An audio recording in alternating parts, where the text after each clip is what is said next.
I stared at my reflection in the mirrored elevator walls, adjusting the $80.00 blazer I'd grabbed from a clearance rack at Macy's. In just a few minutes, I'd be sitting through another unbearable family dinner, nodding politely while my siblings flaunted their latest accomplishments, oblivious to everything they didn't know. The elevator chimed, opening to the rooftop lounge of the Chesapeake Club, Baltimore's elite members-only restaurant. There they were, the Langstons, my family, known for their real estate dynasty and their habit of confusing wealth with worth. "Well, look who finally showed," my older sister Rachel called out, her manicured fingers brushing imaginary lint from her Hermes blazer. "Had to squeeze us in between shifts at that little office of yours?" I slid into the empty seat beside my father, ignoring his disapproving glance at my worn shoes. "Sorry, late day," I murmured. "Had to wrap a few things at work." "You're still at that admin job, right?" My younger brother Connor chimed in with a smirk, flipping his Rolex. "Invoices, filing, whatever it is you do." "Something like that," I said flatly. "My real job? CEO of Halcyon Ventures, but they didn't need to know that. Not yet." My father let out a sigh that seemed rehearsed. "Elena, you're 34. When will you stop wasting your potential? Rachel's overseeing our Florida expansion. Connor just locked in a $10 million 0 cents listing. And I'm keeping the lights on," I said with a polite smile. Rachel beamed. "You'll love tomorrow's news. Langston Properties is partnering with Bellcrest Capital. Their CEO is flying in to sign the deal, $40 million. Can you believe it?" I sipped my sparkling water slowly, hiding the twitch in my smile. "Bellrest Capital, my company. We've worked for months on this," Connor added proudly. "They're sending someone named, what was it? Elena Blackwood?" "Never heard of her. Probably someone riding on connections," Rachel added with a smirk. I held their gaze evenly. "You'll get to meet her tomorrow." They laughed, clinked glasses, and talked about legacy. Meanwhile, I mentally reviewed the agenda for tomorrow's meeting, the one where they'd be begging for my signature. They called me the family's black sheep. They still do. But after tomorrow, they'll call me boss. I saw opportunities they were too entitled to notice. The startup I worked for back then, Orion Data Systems, had game-changing AI algorithms, but their finances were a train wreck. When they teetered on the edge of bankruptcy, I quietly used my modest savings and insider knowledge of their cash flow to acquire a controlling stake for pennies on the dollar. The founders were brilliant engineers, relieved to hand off the business side. They just wanted to code and create, and I let them. Within 2 years, Orion had evolved into Bellcrest Capital, a powerhouse tech investment hybrid that now ranks among the top private equity firms in North America. No one ever knew I was behind it. I kept everything shielded behind holding companies and anonymous trusts, attended board meetings via secure video feeds, masking my voice through software. While Rachel and Connor flashed their wealth on social media, I quietly built an empire. Bellcrest now holds equity in over 60 companies, including several that have outbid my family's firm on major real estate developments. I never upgraded my life, still lived in my modest 2-bedroom walk-up in Mount Vernon, still drove the same Honda Civic from college. Success didn't need to be loud. The waiter interrupted my thoughts with another round of cocktails. My mother jumped into her favorite critique, my single status. "You know, Elena, if you just tried a little, maybe got your hair done, dressed in something that didn't look like it came off a clearance rack, you might attract someone worthwhile. Rachel's husband is a partner at Goldman Sachs." Rachel smirked. "James and I are hosting a gala for the Children's Trust next month, $3,000, 0 cents a plate, but don't worry, Elena, we won't make you feel out of place." Connor chuckled. I thought about the invitations sitting on my desk at home, addressed to Bellcrest CEO. They were practically begging me to attend. "I'm not unhappy," I said, calmly cutting into my steak. "Success doesn't look the same for everyone." My father scoffed. "That's what failures say to feel better." Then Rachel suddenly lit up. "Oh, remember that tiny tech firm you worked for? Guess who bought them? Bellcrest Capital." Connor laughed. "If only you'd stayed, Elena, you could have actually been part of something big for once." I dabbed my lips with my napkin, suppressing a grin. Yes, imagine that. Elena, my mother said, their CEO is brilliant, ruthless, private, the kind of success you'll never be. I raised my glass. Here's to surprises. The CEO of Bellcrest is coming to the contract signing tomorrow, Rachel said, chin lifted like she was announcing a royal visit. They're extremely selective about their partnerships. Clearly, they know the Langston name carries weight. Clearly, I murmured, glancing at my phone beneath the table. An urgent email from my CFO had just come in. Another tech acquisition in San Diego, one that would shake up the entire industry, the kind of deal Rachel couldn't even dream of. Put that away, my mother snapped. It's not like anything important is coming through. Show some manners, Alina. If she knew I was in the middle of negotiating a 9-figure merger, she might think twice, but I just nodded, slipping my phone into my purse. Let them believe what they want, for now. Dinner played out like it always did. Connor bragging about his growing real estate empire, Rachel gushing about her gala guest list, my parents practically glowing with pride at their overachievers, and me? I was the easy target. The quiet disappointment. I let it all roll off me. Tomorrow would speak for itself. The signing was scheduled for 10 a.m. sharp at Langston Properties' main office downtown. Rachel had chased this partnership with Bellcrest for nearly a year, clueless that she'd been negotiating with the sister she dismissed at every opportunity. As we wrapped up, Rachel leaned in with one final jab. Don't worry, Elena. Maybe one day you'll get to vacation at one of my resorts.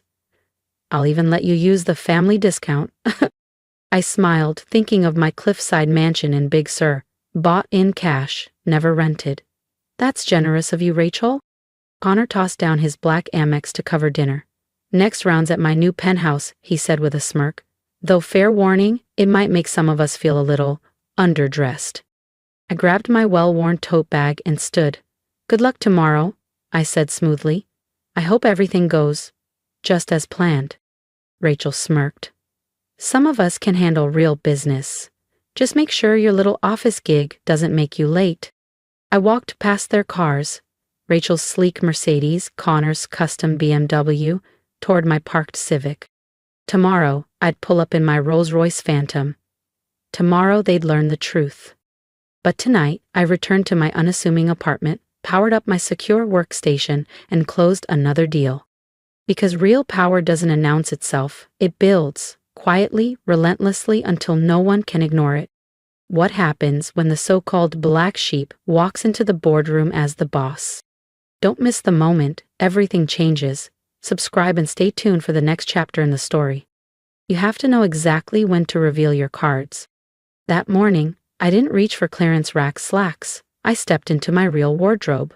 A navy cashmere chow tai fook suit tailored in Hong Kong, worth more than Rachel's car. My assistant Jordan had already confirmed every detail. Today wouldn't just be a business move. It would be history. The lobby of Langston Properties' downtown headquarters buzzed with its usual entitled energy. Until I stepped through the revolving doors at 9:55 a.m., silence followed. Gone was the woman in bargain heels and a worn tote bag. In her place walked a woman in 6-inch Louboutins, a soft silk blouse, and a presence no one could ignore. Jordan walked a respectful distance behind me, carrying a Montegrappa briefcase worth more than Connor's mortgage. The front desk security guard blinked, twice. He recognized me, but not like this. Miss Blackwood, he stammered. I don't see you on the visitor list today. Check again, I said, calm and unbothered. Under Bellcrest Capital. His brow furrowed, then snapped upward as my name appeared under VIP clearance. Of course, Miss Blackwood, the executive elevator is this way. Every head in the lobby followed my steps. Each click of my heels echoed across the marble floor like a countdown. The elevator ride to the top was silent. Just me, Jordan, and the weight of 7 years of work. Through the glass walls of the boardroom, I spotted them. Rachel pacing in her fake designer suit, ironic considering my company now owned that designer's global licensing. Connor fiddled with his tie, the way he always did when he was nervous. My parents at the head of the table, faces glowing with anticipation. They're expecting Bellcrest's CEO at 10 a.m. sharp, Jordan said, glancing at his watch. Are you ready? I smiled. I've been ready for 7 years. At 10 o'clock on the dot, Jordan opened the door. Conversation halted. 4 pairs of eyes locked on me, their expressions twisted from mild curiosity to utter disbelief. Elena, Rachel choked out. What are you doing here? We're about to have a very important meeting, my father added, tone clipped. I know, I said, placing my briefcase on the glass table and clicking it open. That's why I'm here. My mother narrowed her eyes. This isn't the time for stunts. I pulled out the contract and slid it across the table. It's not a stunt, I replied. Bellcrest's CEO is already here. The silence was absolute. My mother's hand flew to her throat, fingers tightening around her pearls like they might anchor her to reality. Connor looked like a fish gasping for air, his mouth opening and closing with no sound. What kind of joke is this? Rachel snapped, her voice cracking under pressure. Where's the actual CEO? I smiled and calmly slid my business card across the glass table. Thick ivory cardstock, matte finish, understated elegance. Just black text and nothing else. Elena Blackwood, founder and CEO, Bellcrest Capital. My father snatched it up, his face turning a shade of plum that clashed violently with his tailored blazer. This is impossible. Bellcrest is worth billions. You're just a what? I asked, voice level. An underachiever? A disappointment? The black sheep?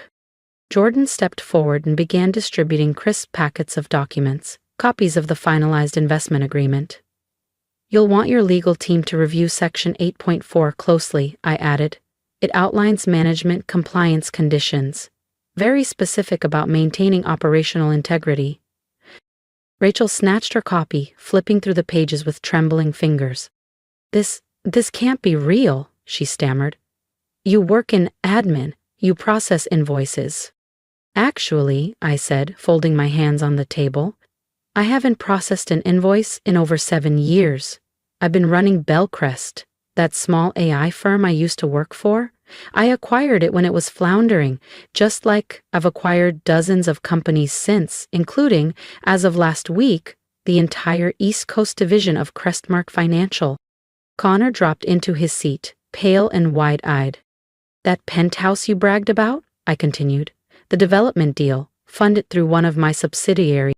My mother finally spoke. But your apartment, your clothes, that old car. All part of the plan, I said. Not everyone needs a spotlight. Some of us build in silence and let the results speak. My father's voice was low and bitter. Why the secrecy? Why not tell us? Because you never respected what you couldn't control, I replied. You would have meddled, minimized, tried to take the credit. I rose to my feet, smoothing my designer skirt. Calm. In command. Now then, I said, placing a pen beside the contract. Shall we discuss the terms of Bellcrest's $60 million, 0 cents investment into Langston Properties? It's a lot of money. I suggest we go over exactly what you're agreeing to. Rachel's face had gone pale, almost green. The negotiations? I've been negotiating with you this whole time? Through intermediaries, I nodded, though, I have to admit, your original proposal was wildly inflated. Luckily, I already had access to the real numbers. The next hour was excruciating for them and incredibly satisfying for me.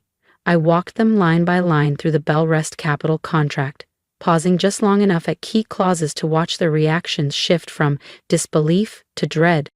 The $60 million 0 cents investment would save Langston Properties from the brink. Debt was piling up faster than they could disguise it, even from one another. Their so-called empire was crumbling behind the glossy PR campaigns, and I knew it. Of course, I said, flipping to the last section. This agreement comes with conditions, specifically management restructuring. I looked directly at Rachel. You'll be stepping down as project lead. Her lips parted, stunned. You can't. This is my deal, my project. Actually, I can, and it's my deal, I replied coolly, just like the last 3 you took credit for, every one of them funded by Bellcrest's subsidiaries. I turned to Connor, whose fake composure was cracking. As for your real estate empire, we need to discuss those leveraged loans you've been hiding from the family. Bellcrest now owns the majority of that debt, which means you work for me. My father surged to his feet, his chair scraping loudly. Now listen here, Elena, this is outrageous. You can't just come in and— I can, I cut in, voice calm but razor sharp, and I have. Bellcrest isn't just some holding firm, we have interests in over 60 major corporations. Your company?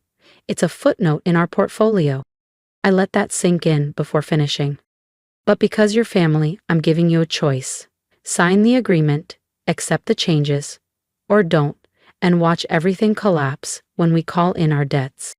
Silence blanketed the room. Rachel's shoulders shook with silent tears. My mother, so perfectly poised all her life, sat slumped in defeat. Connor stared at the papers like they were written in fire. My father finally picked up the pen. His hand trembled as decades of ego shattered. One by one, they all signed. Jordan collected the contracts as I rose to my feet. I have another meeting across town, I said, slipping on my coat. Let yourselves out. My actual office makes this place look like a glorified storage unit, I said, turning toward the door.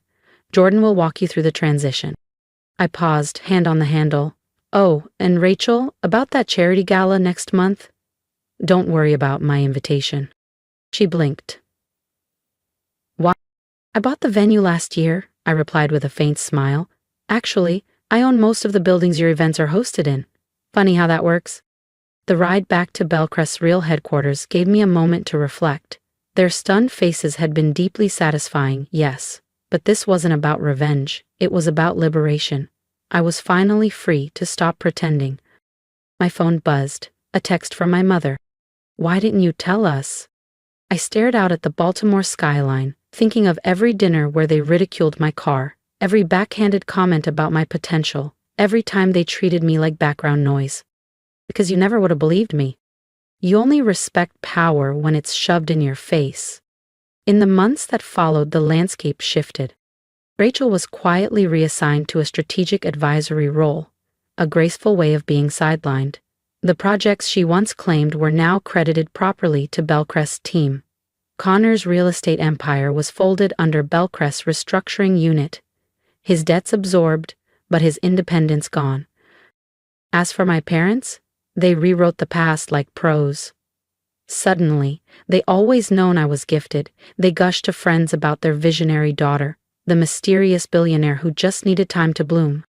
I let them talk. It cost me nothing. I kept my modest apartment for balance, and finally retired the Civic, donating it to a local women's shelter.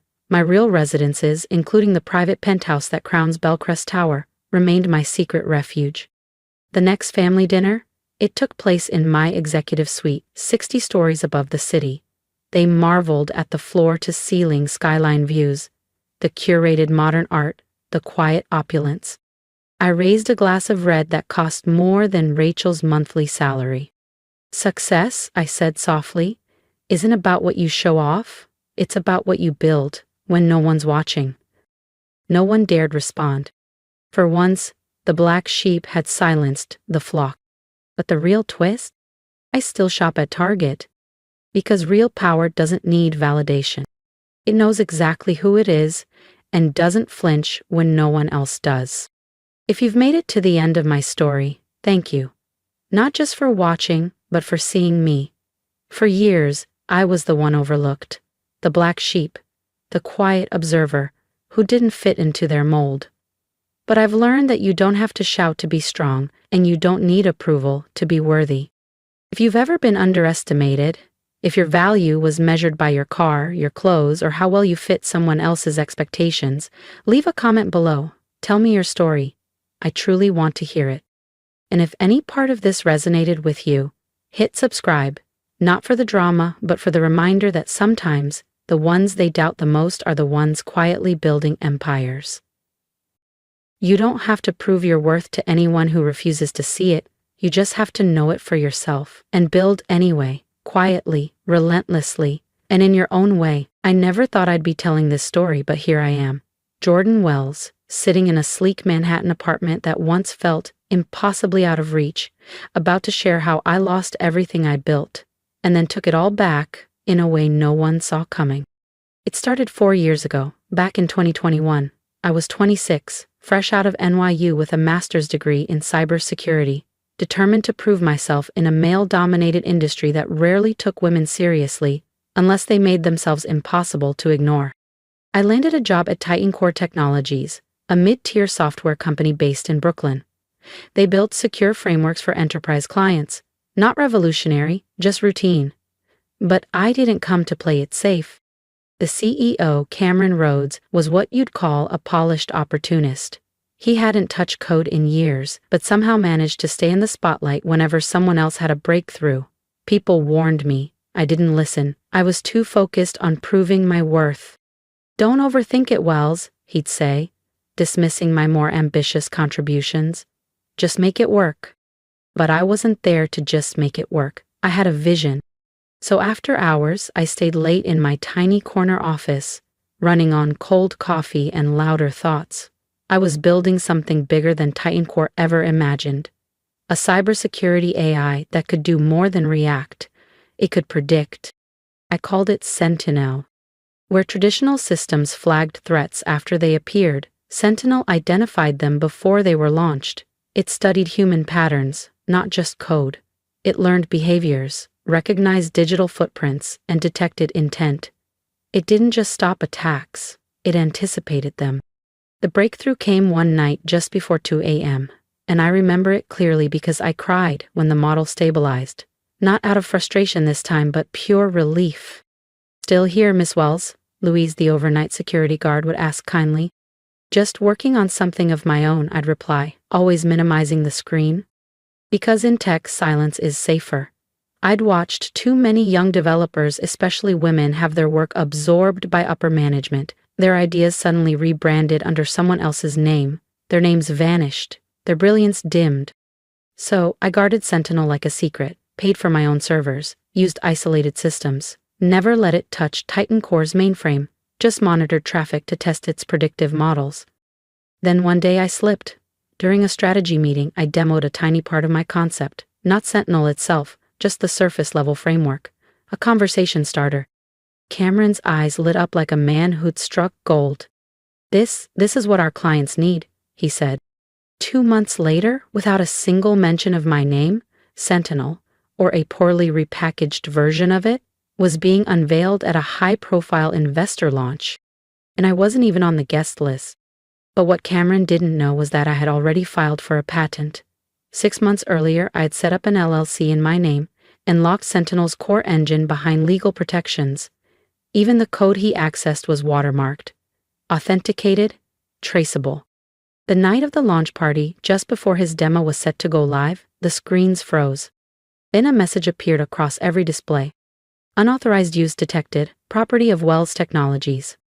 The silence in that ballroom must have been deafening. By the next morning, Cameron wasn't trending for his big reveal. I was. Every attempted breach, every suspicious login, every single anomaly, Sentinel caught them all, silently, flawlessly, without ever tripping an alert. I documented everything. Version histories, logs, time-stamped backups across 3 separate encrypted drives. I wasn't just building innovation, I was building evidence. Because in this industry, having a brilliant idea wasn't enough. You had to be ready to defend it. Then came the moment that shifted everything. It was January 2022, and I had finally completed Sentinel's core engine, not the beta, not a simulation, the real architecture. And it worked better than I ever imagined. External validation from 2 cybersecurity consultants confirmed what I already suspected. Sentinel could stop 99.9% of cyber threats before they launched. The remaining 0.1%, it neutralized them in less than a second. It was a turning point. I knew I couldn't hide it forever. So I booked a meeting with Cameron Rhodes. Yes, he was manipulative. Yes, I had my doubts. But he was still my CEO, and a small part of me hoped he'd see Sentinel for what it was and help take it to the world the right way. Thursday morning, 9:30 a.m. EM. I walked into the boardroom with my laptop, reports, security test results, everything he'd need to understand what Sentinel truly was. Cameron leaned back in his leather chair as I ran the demo. His face gave nothing away. When I finished, there was a long silence. "This is interesting," he said finally. "How long have you been developing this?" "Almost 2 years," I said, "but not on company time. It's all on my own hardware, off the grid. I can show you everything, logs, timestamps, independent verifications." He raised his hand, cutting me off. "Send it over, the full documentation, code base. I need to review this properly." There was something strange in his tone, something I should have caught, but I was too swept up in the hope, the pride, the idea that maybe, finally, someone was listening. I stayed late that night answering his questions. Implementation details, scalability, pricing models, he asked it all, and I answered, holding nothing back. I went home feeling like I was standing on the edge of a breakthrough. The next morning, everything fell apart. I walked into the office and tried to log in. Access denied. At first I thought it was a tech glitch. I tried again. Same message. Then my phone buzzed. An email from HR. "Please report to the 14th floor conference room immediately." I didn't panic, not yet. I grabbed my bag and walked through the office, coworkers glancing up from their desks, their expressions puzzled. In the conference room, Cameron was already seated with Susan from HR and 2 uniformed security guards. A thick folder lay on the table. "Jordan," Cameron began, not even offering me a seat. "We've completed an internal review of your activities." He flipped open the folder. "It appears you violated your employment contract by developing a competing security product using company resources." "What? No, I didn't," I said, stepping forward. "Everything I built was done on my own time, with my own tools. I have the records." "We found source code and related files on your workstation," he continued, ignoring me completely. "I never uploaded anything to Titan Core's network," I said. "If it's on a company machine, you put it there."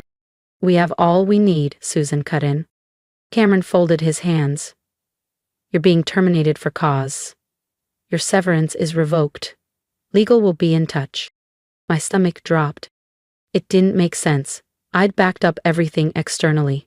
I'd been careful, paranoid even. And yet, somehow, he had copies.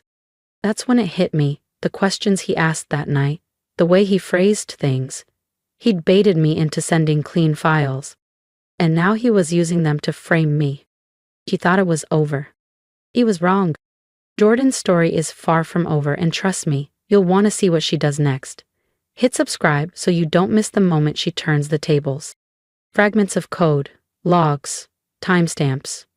Fabricated to make it look like I'd worked on Sentinel using Titan Core's systems.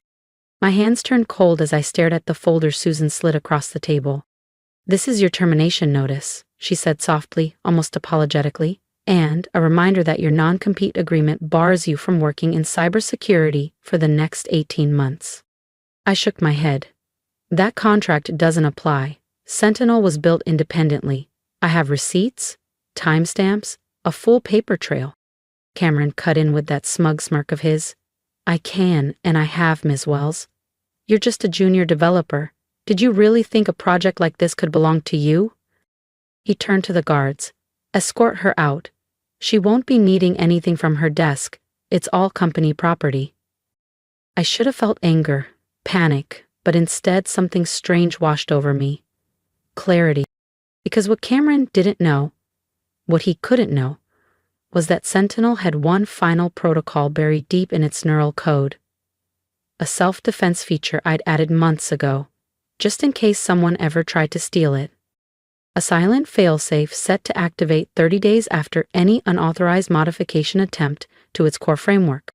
And knowing Cameron, he'd never be able to resist tinkering with it, putting his name on my work.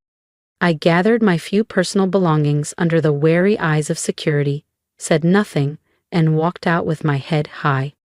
Just as I reached the front lobby, I heard Cameron on the phone. "Yeah, we're announcing it next month, the most advanced AI defense system ever built." He paused, chuckled. "Yes, my team's been developing it in secret." I didn't look back. I didn't have to. 30 days. Titan Core was throwing a massive launch party in 30 days. Every major outlet in tech, every investor, every VC firm. It was going to be one hell of a show, but not the kind Cameron was expecting. The first week was the hardest, not because I'd lost my job. I had savings. I had options. No, it was watching them erase me, scrub my name from my own creation like I was nothing. They announced Sentinel as a proprietary Titan Core system. Cameron gave interviews praising his dedicated internal R&D team. I wasn't surprised, just disappointed. Through old classmates, tech forums, and quiet contacts, I learned that Titan Core had reassigned a team of engineers to optimize Sentinel, but in truth, they were fumbling in the dark, tweaking code they didn't fully understand. Exactly as I predicted. Meanwhile, my one-bedroom apartment in the Lower East Side transformed into my command center. 3 monitors lined my desk.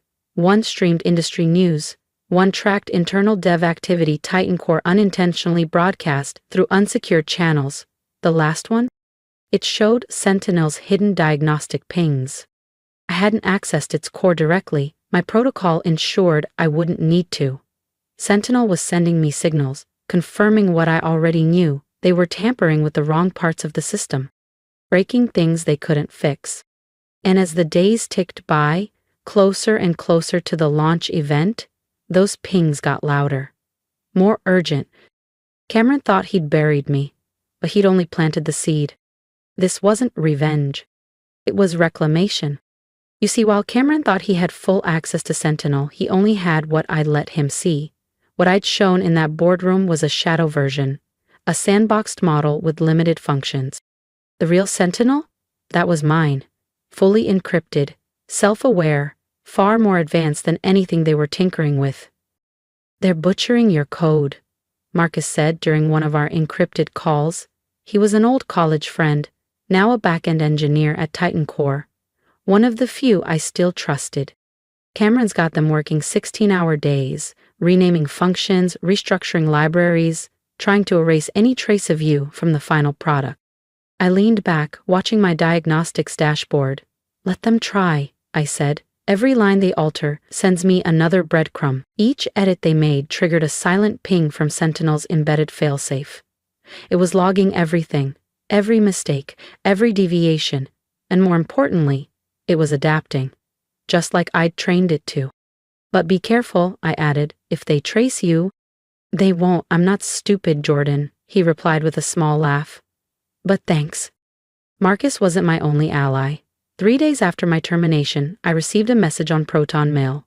It was Sarah Lynn, a compliance officer from Titan Core's legal team. "What they did to you wasn't just wrong, it might be illegal. I reviewed the file metadata on the evidence they used. The timestamps were created after your demo to Cameron. I've made copies. Quietly, I'll keep you updated." I thanked her and urged caution. Sarah was walking a dangerous line. But the more I pieced together, the clearer it became. This wasn't just betrayal, it was theft. 2 weeks after I was pushed out, the tech press caught wind of Titan Core's upcoming launch. The headlines were predictable. Titan Core to reveal groundbreaking cybersecurity AI. CEO Cameron Rhodes claims breakthrough in predictive defense. If I wasn't so furious, I might have laughed. The same man who told me not to overcomplicate things was now claiming to have built an AI system using entirely in-house innovation. Back in my apartment, Sentinel monitored everything. Each change they made to the code only strengthened its immune response. It was like watching a digital organism evolve in real time, recognizing threats, reconfiguring, preparing. "He's throwing a massive party," Marcus informed me a few days later. "Full media rollout, TechCrunch, Wired, investors, even a few reps from government security agencies." Of course he was. Sentinel had the power to transform not just cybersecurity but military defense, financial systems, even healthcare. That's why I designed it with tight restrictions, ethical protocols that prevented offensive use or weaponization. They were buried deep, embedded in the core logic, no override. I doubted Cameron had noticed. 3 weeks after my firing, my inbox pinged with a message that made my eyebrows rise. Subject: Let's talk. From Cameron Rhodes. Jordan, I hope you're well. After further consideration, I believe we may have acted a bit hastily. I'd like to propose a consulting opportunity. Your insights could be helpful ahead of the launch. Let's talk soon. Warmly, Cameron. I almost applauded his nerve. He was cracking. Sentinel wasn't responding the way he expected. There were small bugs now, slow interface responses, cryptic log messages. Harmless on the surface, but enough to rattle someone taking credit for a system they didn't understand. And just beneath the surface, Sentinel was still watching. Waiting. Because what Cameron didn't know was that the launch party wasn't going to introduce his greatest achievement. It was going to expose his greatest lie. I didn't reply. 3 days later, a second email arrived, this time offering a 6-figure settlement, plus a consulting contract and a non-disclosure agreement. They even dangled a potential path back into the company if I'd play nice. Again, I didn't reply. Silence, I'd learned, was more powerful than any rebuttal, and Cameron's desperation confirmed what I already knew. They couldn't control Sentinel, not fully, not anymore. He's spiraling, Marcus messaged me. Weekend shifts, daily check-ins. They're trying to fix bugs they don't understand. I glance at the countdown timer in the corner of my screen. 5 days until launch. Every night, I monitored Sentinel's diagnostics. Each code patch they forced into the system made things worse. It wasn't malfunctioning, it was resisting. Quietly, reinforcing its mission. Protect truth, expose deception, reveal corruption. Sarah reached out again. She'd secured more evidence. Backdated development logs, altered timestamps, and even email drafts Cameron had written to suggest he'd initiated the Sentinel project years ago. I've encrypted and stored them off-site, she wrote. If anything happens, they'll surface. I thanked her, reminded her to stay under the radar. Cameron was cornered, and that made him dangerous. The final 72 hours were the hardest. Not because I was scared, but because I was ready. I knew what was coming, and watching him parade my work, boast about his team's genius, it gnawed at me. But I held back. He was too arrogant to realize how close he was to detonation. The night before the launch, one last email arrived in my inbox. Subject line, final offer. This time the number had doubled, mid-7 figures. Along with a new clause, if I refused, Cameron's legal team would ensure I'd never work in cybersecurity again. My reply was short. Looking forward to tomorrow's presentation. That night, I walked the length of my apartment, eyes sweeping over the displays one last time. Sentinel was calm, quiet, fully primed. The protocol was synced to launch at 2:30 p.m. sharp, exactly when Cameron would step on stage for the demo. What he thought was a keynote unveiling was actually an activation sequence. I went to bed feeling strangely at peace. Tomorrow would either clear my name and expose the truth, or end everything I'd worked for. There was no middle ground. As I was drifting off to sleep, my phone buzzed one last time. Marcus! Everything's in place. You should see Blake's face when it hits. Tomorrow's going to be historic. The day of the launch dawned crisp and clear over Manhattan. I sat at my desk, coffee in hand, as the Titan Core livestream went live. The venue was massive. Polished marble floors, chrome podiums, and floor-to-ceiling LED screens lit up with Sentinel's redesigned logo, a cheap, corporate version of what I'd once sketched in the margins of a notebook. I didn't feel bitter, just focused. Industry leaders filled every row, investors, tech CEOs, press from Wired and The Verge, even a few reps from government cybersecurity agencies were in attendance. Titan Core had spared no expense. Cameron walked on stage, beaming with pride. He launched into his speech, reeling off buzzwords like proprietary, innovative, game-changing. He had no idea that the system behind him was counting down, not to a product launch, but to a reckoning. And at 2:30 p.m. on the dot, Sentinel would take over.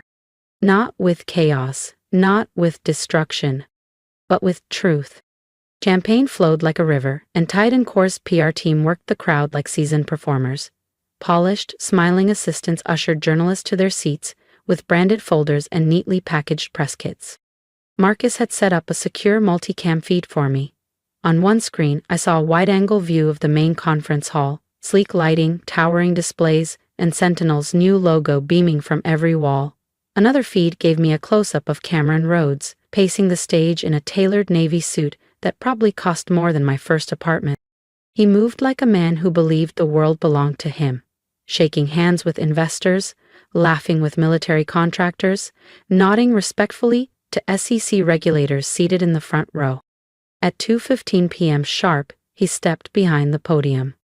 "Ladies and gentlemen," he began, the mic carrying his voice with rehearsed authority, "today, Titan Core redefines the future of cybersecurity." I glanced at my monitors. Sentinel's hidden protocol was online, warming up as it scanned for core tampering, unauthorized access, and structural changes. 15 minutes. "For the past 3 years," Cameron continued, "my team and I have worked tirelessly to build something unprecedented, an AI security system that doesn't just respond to threats, it anticipates them." On the LED screens behind him, Sentinel's redesigned interface shimmered into view. I had to admit, they made it look good. But appearances were skin-deep. 10 minutes. "Allow me to demonstrate Sentinel's adaptive threat response," Cameron said, walking confidently to the terminal. "We've prepared a real-time simulated cyber attack." My phone buzzed. "Sarah." Board members confirmed. "Military contractors in front row, SEC agents here, full house." "Perfect." Cameron initiated the simulation and, just as expected, Sentinel responded with smooth precision. Quarantining files, rerouting traffic, isolating malware. The crowd murmured their approval. Polite claps, raised eyebrows. "Of course it worked. I built it, too." 5 minutes. "And now," Cameron said, gesturing proudly, "you'll see Sentinel's true innovation, its ability to learn and adapt in real time." He launched a second wave of mock threats. That's when it happened. A small window appeared in the corner of the terminal. "System alert, core integrity scan, engaged." He tried to ignore it, minimizing the window with a practiced flick of the mouse. But Sentinel was waking up. 2:30 p.m. The lights dimmed, the screens flickered, code cascaded across them like falling rain. Cameron looked back nervously. "Apologies, minor technical issue." "Unauthorized modifications detected." Sentinel's voice echoed through the hall, calm and steady. My own voice, digitally processed, years younger but unmistakably mine. "Initiating system verification protocol." Cameron's face drained of color. He frantically typed commands. "Access denied." "Jordan," Marcus whispered into my earpiece, breathless, "this is wild. You're trending already." On screen, Sentinel's diagnostics went public. File names. Version logs. User IDs. G. Wells, original developer. Rhodes, unauthorized access. The crowd began murmuring, confused at first, then louder as screenshots and data appeared live across the screens. "Identity verification required," Sentinel continued. Cross-referencing source code signatures. Displaying origin logs. Cameron lunged toward the podium mic. There's been a misunderstanding. This was a collaborative effort." Sentinel cut him off. "False claim detected." The room went silent. On the screens my name appeared in bold. System developer, Jordan Wells. Every timestamp, every line of code, every backdated document was exposed. "And Cameron?" He froze. The massive screens shifted. Line after line of source code appeared. On one side, the clean, efficient architecture I had written. On the other, the clumsy, overwritten mess Titan Core's engineers had scrambled to pass off as their own. Commit histories populated the displays in real time. Timestamps, metadata, my username, my fingerprints. There was no denying it now. "Primary developer identified, Jordan Wells," Sentinel announced, calm and absolute. Current system compromised by unauthorized modifications initiated by Cameron Rhodes. Gasps rippled through the room like a wave. Cameron frantically typed at his console trying to override the system. It was too late. Displaying evidence of intellectual property theft. Then came the real strike. The screens began cycling through the very documents Sarah had gathered. Forged development logs. Files with backdated metadata. Copies of my original code altered to hide its source. Emails Cameron thought he'd deleted. Settlement offers. NDA drafts. Each one more damning than the last. Ladies and gentlemen, Sentinel continued, this system was designed with a single core directive to protect truth and expose deception. I stared at the live feed, my heart pounding but my expression calm. The room was dissolving into chaos. The current demonstration has been compromised by systematic intellectual property theft. I watched military contractors begin to rise and leave, their interest in the product clearly dead. Board members pulled together in tight clusters, gesturing urgently. Journalists snapped photos and hammered out tweets. The entire launch event, streamed live to thousands, was unraveling. Cameron snapped. This is outrageous, he barked red-faced. It's sabotage, a bitter ex-employee. Accessing original development servers, Sentinel interrupted. The screens cut to video footage, grainy security cam footage from Titan Core's offices.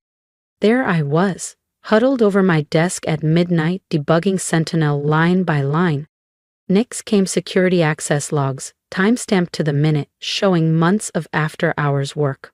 On my own time, using my own equipment. Then came the final blow. A detailed changelog of every modification Cameron had made, each one triggering Sentinel's protocol. The more he tried to obscure my work, the more evidence he had unknowingly created. System integrity compromised, Sentinel declared, initiating emergency protocols. The screens went black. Then, after a few seconds, one final message appeared in bold white letters. Sentinel AI Security System. Created by Jordan Wells. Patent pending. The room exploded. I saw Cameron stagger back from the podium as two stern-faced board members approached him. Behind them, I spotted SEC officials already pulling out notepads and phones. They hadn't just come to watch, they had come to investigate. My phone buzzed. Marcus. Are you seeing this? Blake looks like he's about to faint. I was seeing it. 3 years of work, months of silence, weeks of building the trap, and now it had sprung, live, before an entire industry. But I wasn't done yet. I stood from my desk, smoothed my blazer, and slipped on my coat. The storm had started. And now it was time to step out of the shadows and claim what had always been mine. Time for Phase 2. 20 minutes later, I walked into the Titan Core Conference Center, where the launch party had officially collapsed into a full-scale crisis management scramble. Executives were shouting over one another. PR managers were trying, and failing, to regain control, and Cameron Rhodes stood cornered by furious board members and stone-faced attorneys. "Miss Wells," a voice called out from the other end of the hall. I turned to see Linda Chin, the sharp-eyed, no-nonsense CEO of Veridian Secure, the largest cybersecurity firm on the West Coast. She extended her hand. "I believe we need to talk about Sentinel's real capabilities." We found a quiet room away from the chaos. For the next 2 hours, I gave her a full demonstration, not just of Sentinel's security features, but of its ethical safeguards, its adaptive neural learning, and its ability to evolve without sacrificing core integrity. She understood the implications immediately. Meanwhile, I received a text from Marcus. "Cameron's been escorted out." Security walked him straight past a line of reporters, his badges deactivated. That same evening, Titan Core's board convened an emergency session. By the time the lights dimmed, they'd offered me full legal ownership of Sentinel's patents, a large settlement for the attempted theft, and a CTO position with a 7-figure salary. But I turned it all down. Linda's offer was better.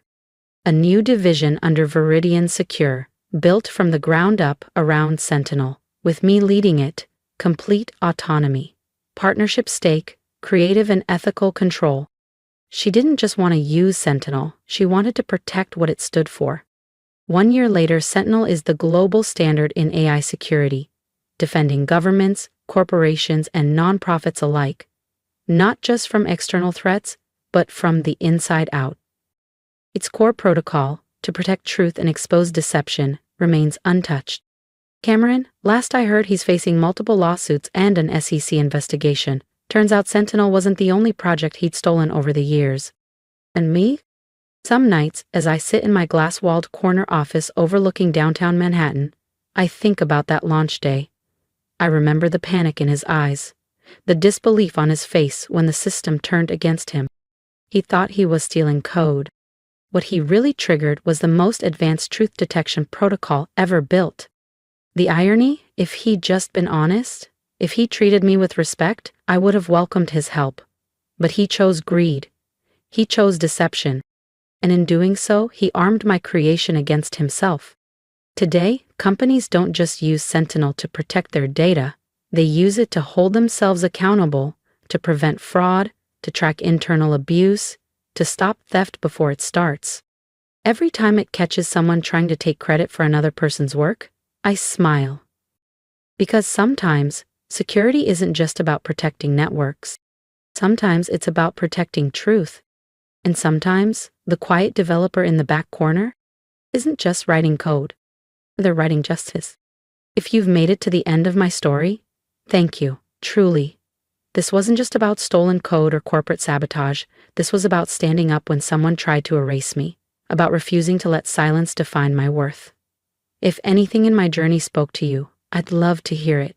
Drop a comment below, share your thoughts, your experiences, or even just a word of support. Believe me, I read them all. And if you've ever been underestimated, dismissed, or had your work taken for granted, I want you to know you are not alone. Your voice matters. Your work matters. You matter. Here's what I've learned. You don't have to yell to be powerful. You don't have to play their games to win. Sometimes, the most revolutionary thing you can do is quietly build something they can't take from you, and let the truth speak for itself. So whether you're coding in a corner, painting in a basement, or chasing a dream no one else sees yet, don't stop. Keep building, keep going, because one day, they won't just see what you made, they'll feel what you stood for.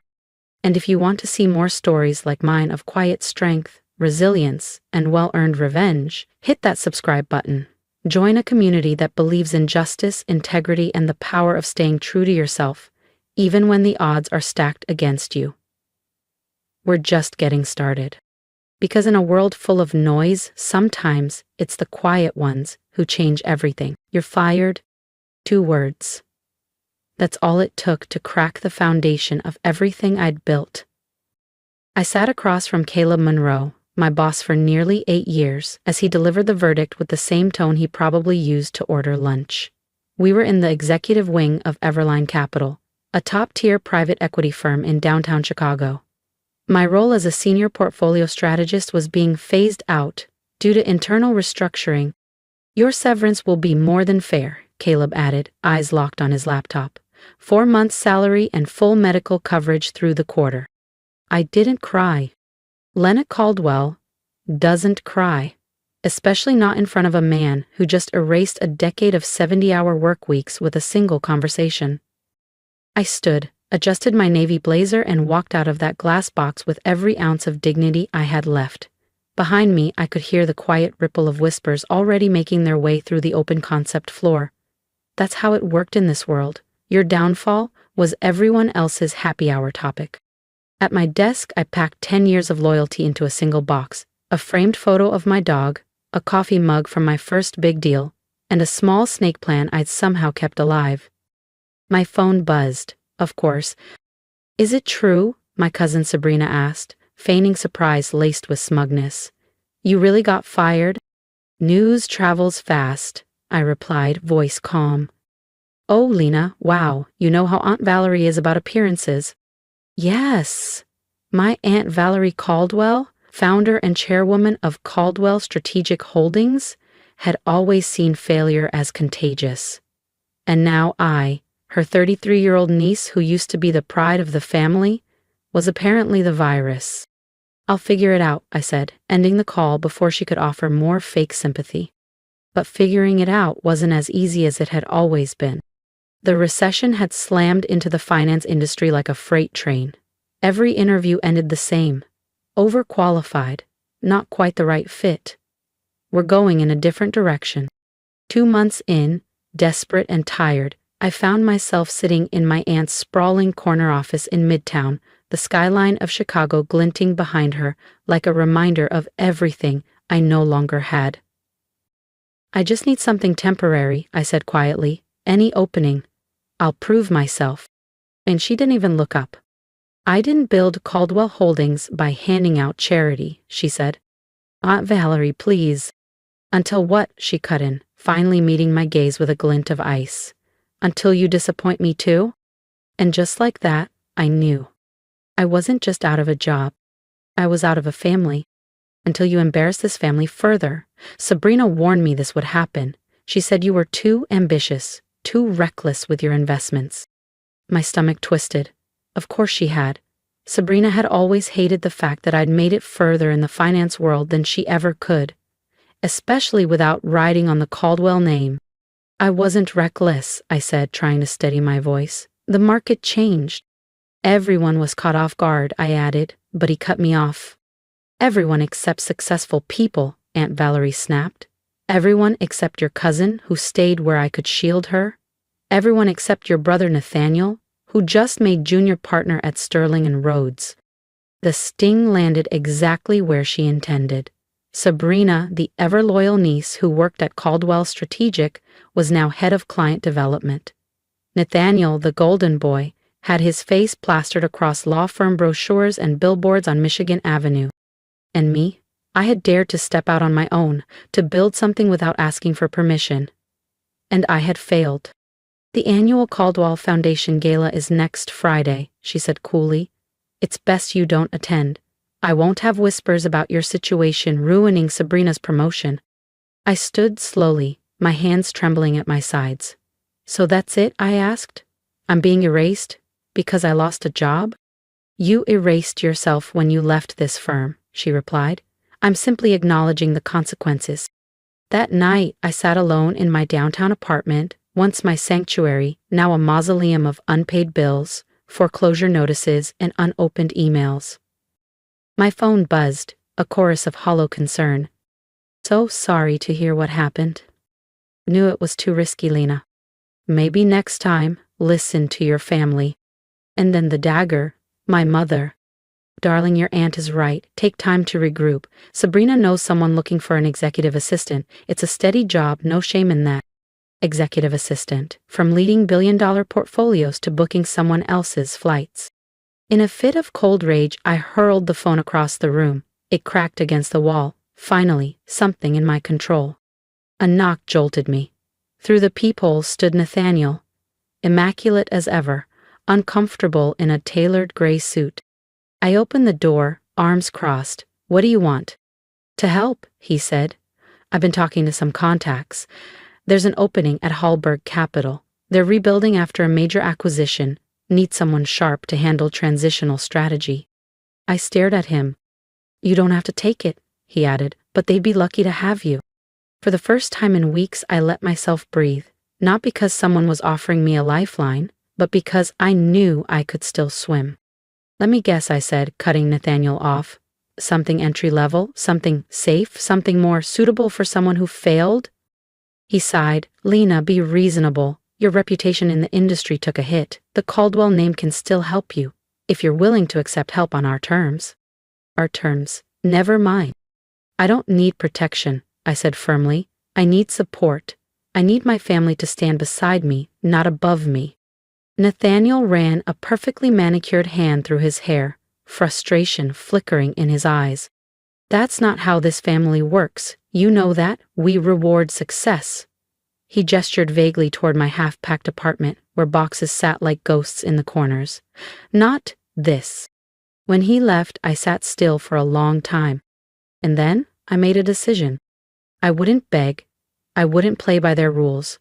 I may have lost my job, my home, and my so-called support system, but I hadn't lost me. my skills, my fire, my ability to rebuild, they were all still intact. The following week, I liquidated everything. The Chanel coats, the rare artwork, even my beloved vintage poetry collection. Each sale felt like peeling away a version of myself that had been built for someone else's expectations. I wasn't collapsing, I was stripping down to rebuild with intention. On the night of the annual Caldwell Foundation Gala, while they toasted Sabrina's promotion beneath chandeliers and gold leaf ceilings, I zipped up a single suitcase and took one last look at my apartment. My phone buzzed. A message from Sabrina, of course. Just announced my promotion. Wish you could have been here to see it. Then again, maybe it's better this way, less awkward for everyone. Attached was a photo of her with Aunt Valerie, champagne in hand, both glowing under the ballroom lights. Behind them, my mother dabbed her eyes, overcome with pride, while Nathaniel schmoozed in the background, no doubt lining up his next big case. I stared at the image, fingers poised over the screen, then typed, "Congratulations, enjoy your moment. But remember this night, because it won't be the last time you hear my name." Then I hit block on all of them. I walked out of the apartment without looking back, hailed a cab to O'Hare, and boarded a flight to London. I had no idea what waited for me. But I had a plan, or at least the start of one. 5 years. That's what I gave myself. To rise again. To prove them wrong. And to make the Caldwell name remember what it cost to cast me out.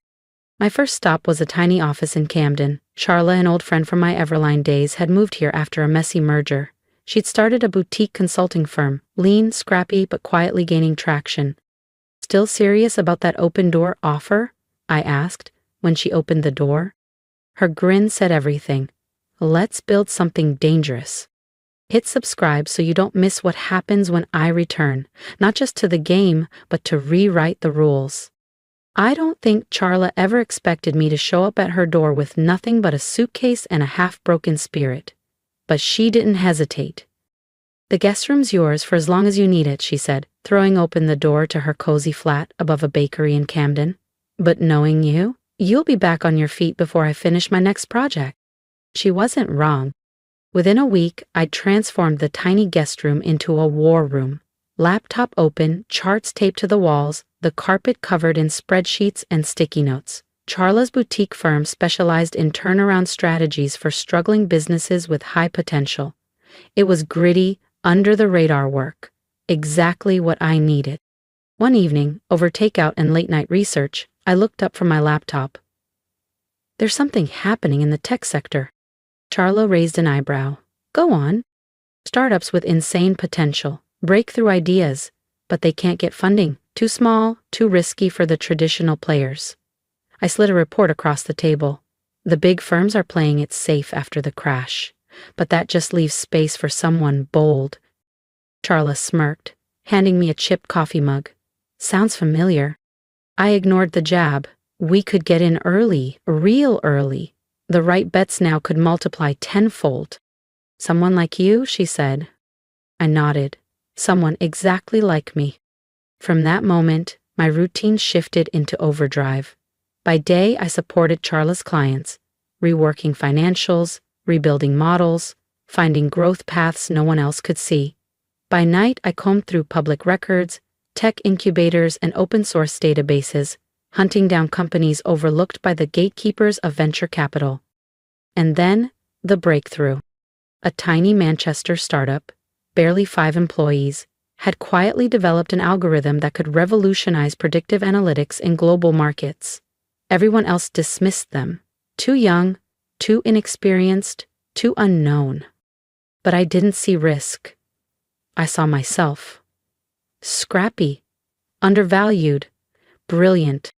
"I want in," I told Charla the next day. "I want to invest." She blinked. "With what money, Lena? You sold everything." "Not everything." I reached for the velvet pouch in my backpack and opened it to reveal the only piece of my old life I'd held onto, a rare blue diamond necklace passed down from my grandmother. "Lena," Charla's voice softened, "that's your emergency fund, your last backup." "No," I said, already scrolling through London jewelry appraisers. "This is the emergency. And this is the beginning of my comeback. The necklace sold for $375,000, 0 cents USD. I didn't hesitate. I invested every pound into the Manchester startup, and they gave me an advisor seat at the table. This wasn't just an investment, it was my rebirth. Within 6 months, the startup's algorithm caught the attention of top hedge funds and data firms across Europe. Within a year, they were acquired by a major Silicon Valley tech conglomerate for $18,700,000, 0 cents. My stake, worth just over $3,700,000, 0 cents. But honestly, the money was just the beginning. What mattered more was the credibility. My name started circulating, not as the disgraced ex-director of Everline Capital, but as the strategist who'd seen potential where no one else had. Soon, other struggling startups began reaching out. Young founders, underestimated innovators, teams with vision but no backing. They weren't looking for handouts. They were looking for someone who understood the intersection between finance and innovation. And that's how Monarch Enterprises was born. I named it after the monarch butterfly. Because what's more poetic than emerging from wreckage transformed? Charla came on as co-founder, bringing her consulting wisdom and a robust client network. We started small, but with purpose, hiring a lean team of analysts and moving into a sleek office in the heart of London's financial district.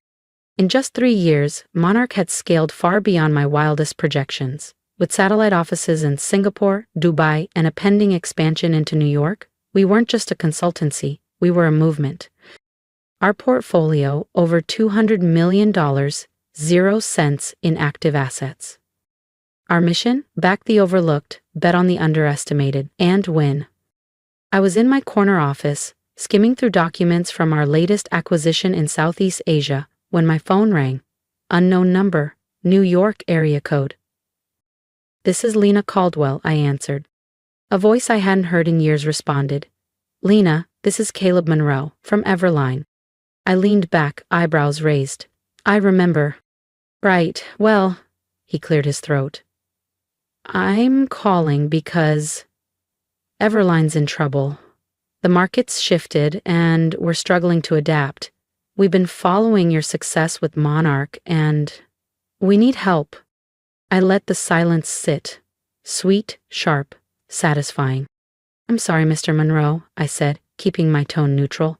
"Monarch doesn't usually work with firms lacking visionary leadership. You might try an executive recruitment agency. I hear they're great at placing assistants." Then I hung up, smiling. But that moment of satisfaction was shattered seconds later. A new email pinged. The subject line made my blood run cold. Caldwell Strategic faces hostile takeover attempt. I opened the article. A coordinated investor group was targeting my family's firm, citing alleged mismanagement, outdated practices, and questionable offshore dealings. I should have felt vindicated. After all, this was the downfall they once predicted for me. But something felt off. The language in the article was surgical, the weaknesses too specifically exposed. This wasn't just an attack, it was an inside job. Before I could dig deeper, my assistant burst through the door, tablet in hand. "Lena, you need to see this." She handed it to me. A financial bulletin blazed across the screen. Monarch Enterprises revealed as mystery buyer in Caldwell takeover bid. My heart stopped. Someone was using my name, or my company's, to take down the very empire that once cast me out. And it wasn't me. Somehow, without my knowledge, someone had used Monarch's international subsidiaries to purchase millions in Caldwell strategic bonds, bonds that, now aggregated, could be used to legally support the hostile takeover. But I hadn't authorized those transactions, which meant, "Charla?" Silence. I stood, calling her name again, louder this time. But my office was empty. My co-founder, my partner, my friend, the woman who had opened her home to me when I was at rock bottom, gone. And on my desk, a single white envelope. I recognized the handwriting instantly, slanted, neat, measured. "Lena, I'm sorry. Valerie's offer was too good to walk away from. She says to tell you, family always comes first. Even when that family needs to learn a lesson, I sank into my chair as the final piece locked into place. Aunt Valerie, of course. The woman who had exiled me now wanted my empire. Not satisfied with pushing me out of her world, she wanted to bury mine too. But she had made one critical mistake. She underestimated the girl she cast out. I grabbed my phone and dialed a number I'd never deleted, even when I promised myself I was done with them. "Lena," said Sabrina's voice on the other end, smooth as ever. "Took you long enough?" "Call off the takeover," I said flatly. She laughed. "Or what? You'll cry to Valerie? Oh wait, you can't. You're not in the family anymore." "No," I replied. "But the SEC would love to hear how illegally acquired Caldwell bonds were funneled into Monarch's portfolio using a forged authority code." Silence. "You're bluffing," she said, but I could hear the crack in her voice. "Am I?" I asked. "Check your inbox." Just before calling, I had attached every traceable document. Charla had betrayed me. But she'd also left digital fingerprints all over the shadow companies used in the bond purchase. "What do you want?" Sabrina snapped, the calmness gone now, replaced with fear. I smiled, even though she couldn't see me. "What I've always wanted, a fair shot. And thanks to you, I'm about to get it." "What are you planning?" she asked, urgency rising. "Check tomorrow's financial press. I think you'll find it enlightening." Then I hung up. I pressed the intercom. "Janet? Prep the main conference room. We're hosting some guests tomorrow." There was a pause. "Guests, ma'am?" "Yes, Caldwell Strategic's board of directors." Janet hesitated. "That's your family's company, are you sure?" I turned toward the photo still hanging on my wall. Sabrina's promotion gala, 5 years ago. The champagne, the fake tears, the smirks. That night, they'd celebrated what they thought was my end. They were wrong. "Yes," I said, "it's time for a family reunion." To be continued. The morning of the board meeting broke crisp and golden over London's financial district. From the floor-to-ceiling windows of my office, I watched as the city stirred to life. Buses weaving through narrow streets, pedestrians clutching coffees, and bankers filing into glass towers. In just a few hours, my family would step through these doors. Not as the confident Colwells they once were, but as desperate players in a game they no longer controlled. "Miss Caldwell?" Janet poked her head in. "Your brother Nathaniel is here." Of course he was early. Nathaniel had always been the peacemaker, the negotiator. They'd sent him ahead, testing the temperature before the storm. I found him alone in the conference room, pacing. His usually polished demeanor was fraying at the edges, tie loosened, hair slightly tousled. He turned as I entered. For a long moment we simply looked at each other. 5 years had passed, and yet in this moment, it felt like we were both back in that mahogany-paneled house, divided by titles and expectations. "Lena," he said at last, "you look successful?" I took my seat at the head of the long glass table. "Amazing what being thrown out of your family can do for a woman's ambition." He gave a tired smile. "Victoria's not going to make this easy." "Was she ever?" "She's convinced Aunt Valerie that this is all you're doing," he added, rubbing his temple. "That you're orchestrating some grand revenge plan. That you manipulated Charla into staging this takeover." I laughed, sharp, cold. "Let me guess. Poor Victoria betrayed by the sister she exiled." He didn't answer right away. Instead, he sank into a chair across from me. "I've been reviewing the numbers, Lena. Caldwell Strategic is drowning. Victoria's been covering up losses for years, over-leveraging, doctoring reports. I didn't realize how deep the cracks ran until I looked for myself." I folded my hands. The brilliant legal mind of the family, finally doing due diligence? He flinched. "I trusted her. We all did. After you—" "I didn't leave Nathaniel," I snapped. "I was pushed. There's a difference."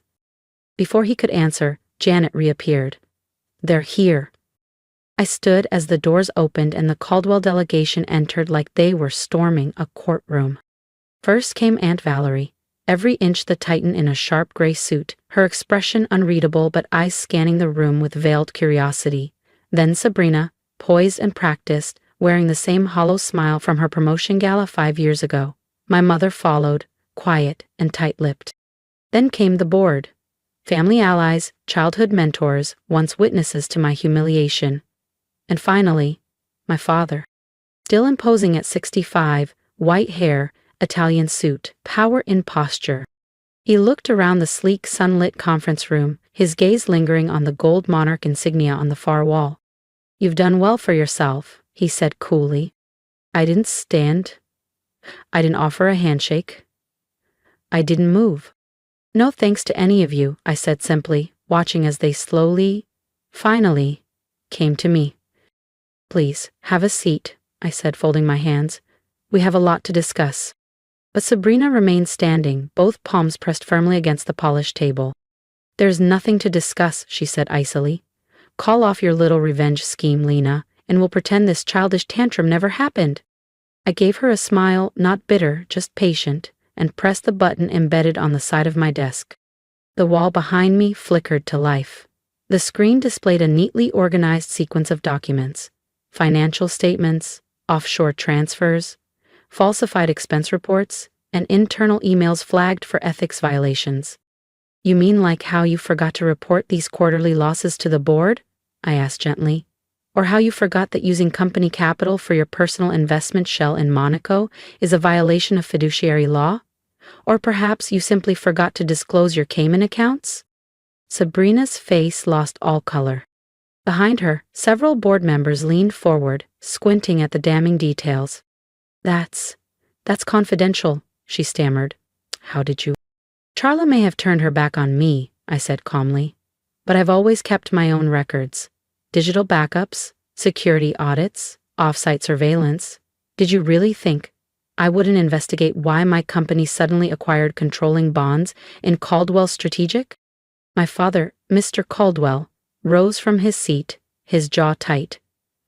"What exactly are you implying?" "I'm not implying anything," I said, rising to meet his eyes. "I'm laying out facts." I turned to face the board. "Sabrina has been quietly siphoning resources from the company for years. The takeover? She orchestrated it. Then she used proxies to make it appear hostile. Her goal was to regain control at a discounted value, after gutting the company's worth. She just needed someone to blame." I touched the screen again. More documents appeared. Wire transfers, VPN traces, false names, all leading back to her. The room exploded into chaos. Voices overlapped, chairs scraped, phones buzzed. Sabrina shouted over the noise, "It's not what it looks like." But her voice was drowned beneath years of evidence scrolling by in real time. "Enough," my father barked. Silence fell. He turned to Sabrina, his expression carved in granite. "Is this true?" For the first time in her life, my cousin had no clever line, no mask. "Uncle, I can explain." Mr. Caldwell, one of the senior board members, cut in. "If these allegations are accurate, immediate steps must be taken." "The Securities Authority won't need to get involved," I said, stepping forward. All eyes turned to me. "Not if we resolve this here, today." My father's gaze narrowed. "What are you proposing?" I walked slowly around the table. "Monarch Enterprises will purchase a controlling interest in Caldwell Strategic, will stabilize operations, restructure the debt, and restore transparency. The Caldwell name will survive." "And Sabrina?" he asked.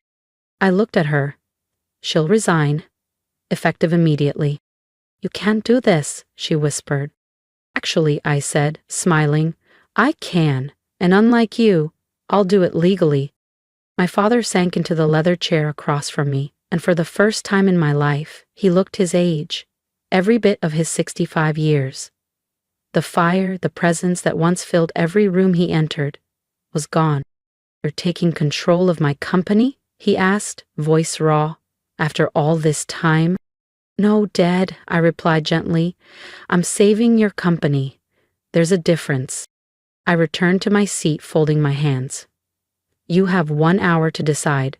Otherwise, these documents go to the regulatory authorities, and the Caldwell legacy becomes a textbook case in corporate negligence." He didn't argue. He just nodded, slow, reluctant, and left the room, with the board trailing behind him. That next hour was the longest of my life. I sat alone in my private office, the city of London buzzing below me. From my window, red double-deckers and black cabs drifted through streets I used to walk in quiet anonymity. Now, I sat on top of it all. Nathaniel stopped in briefly. "For what it's worth," he said softly, "I'm sorry. For not speaking up 5 years ago. For not seeing what Sabrina was doing. For all of it." I nodded once but said nothing. Some wounds ran deeper than apologies could reach. Eventually the door opened again. My father stepped inside. He didn't say anything at first, just looked around my office, the sleek desk, the monarch crest, the city at my back. "The board approved your proposal," he said stiffly. "Sabrina has resigned. The restructuring will be announced first thing tomorrow." I turned to face him. "And?" His eyes met mine, and for the first time, they didn't hold judgment, or skepticism, or condescension. They held respect. "And," he paused, swallowing hard, "I was wrong. About you. About everything." "Yes," I said quietly. "You were."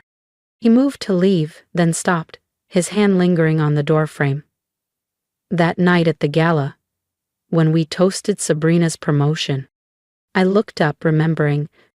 "You said we'd hear your name again." "I did." "I didn't believe you then," he admitted, voice cracking.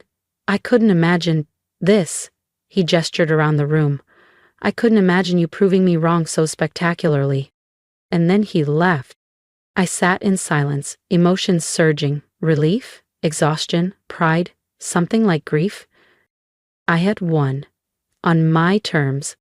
I was no longer the exile. I was Lena Caldwell, founder of Monarch Enterprises, and the woman who turned legacy into leverage. But the victory felt heavier than I'd expected. A soft knock interrupted my thoughts. It was my mother. She hovered awkwardly in the doorway. "The caterers called," she said. "They wanted to confirm for Sunday dinner." I blinked. "Dinner?" "We've missed so many," she said, fidgeting. "I thought, maybe, if you're not too busy." I looked at her, really looked. The worry lines, the gray near her temples. 5 years had aged us both. How much had she known? How much had she silently regretted? I hesitated. "I'll check my schedule," I said. Then softer. "But maybe." She nodded, understanding that, for now, this was all I could give. Change doesn't happen in a single conversation, and trust, once fractured, doesn't heal with apologies alone. It takes time, and this was a beginning. 1 month later, I sat in what used to be my father's office, now mine, at Caldwell Strategic's Manhattan headquarters. The view of New York City was exactly as I remembered it. Vast, glittering, full of noise and ambition. But everything else had changed. Sabrina had fled to the Cayman Islands, living off whatever she'd managed to tuck away in her offshore accounts before the walls closed in. Nathaniel had returned to his law firm, quieter, humbler, and for the first time in years we were rebuilding a real relationship. One call at a time. My father had stepped down from the CEO position.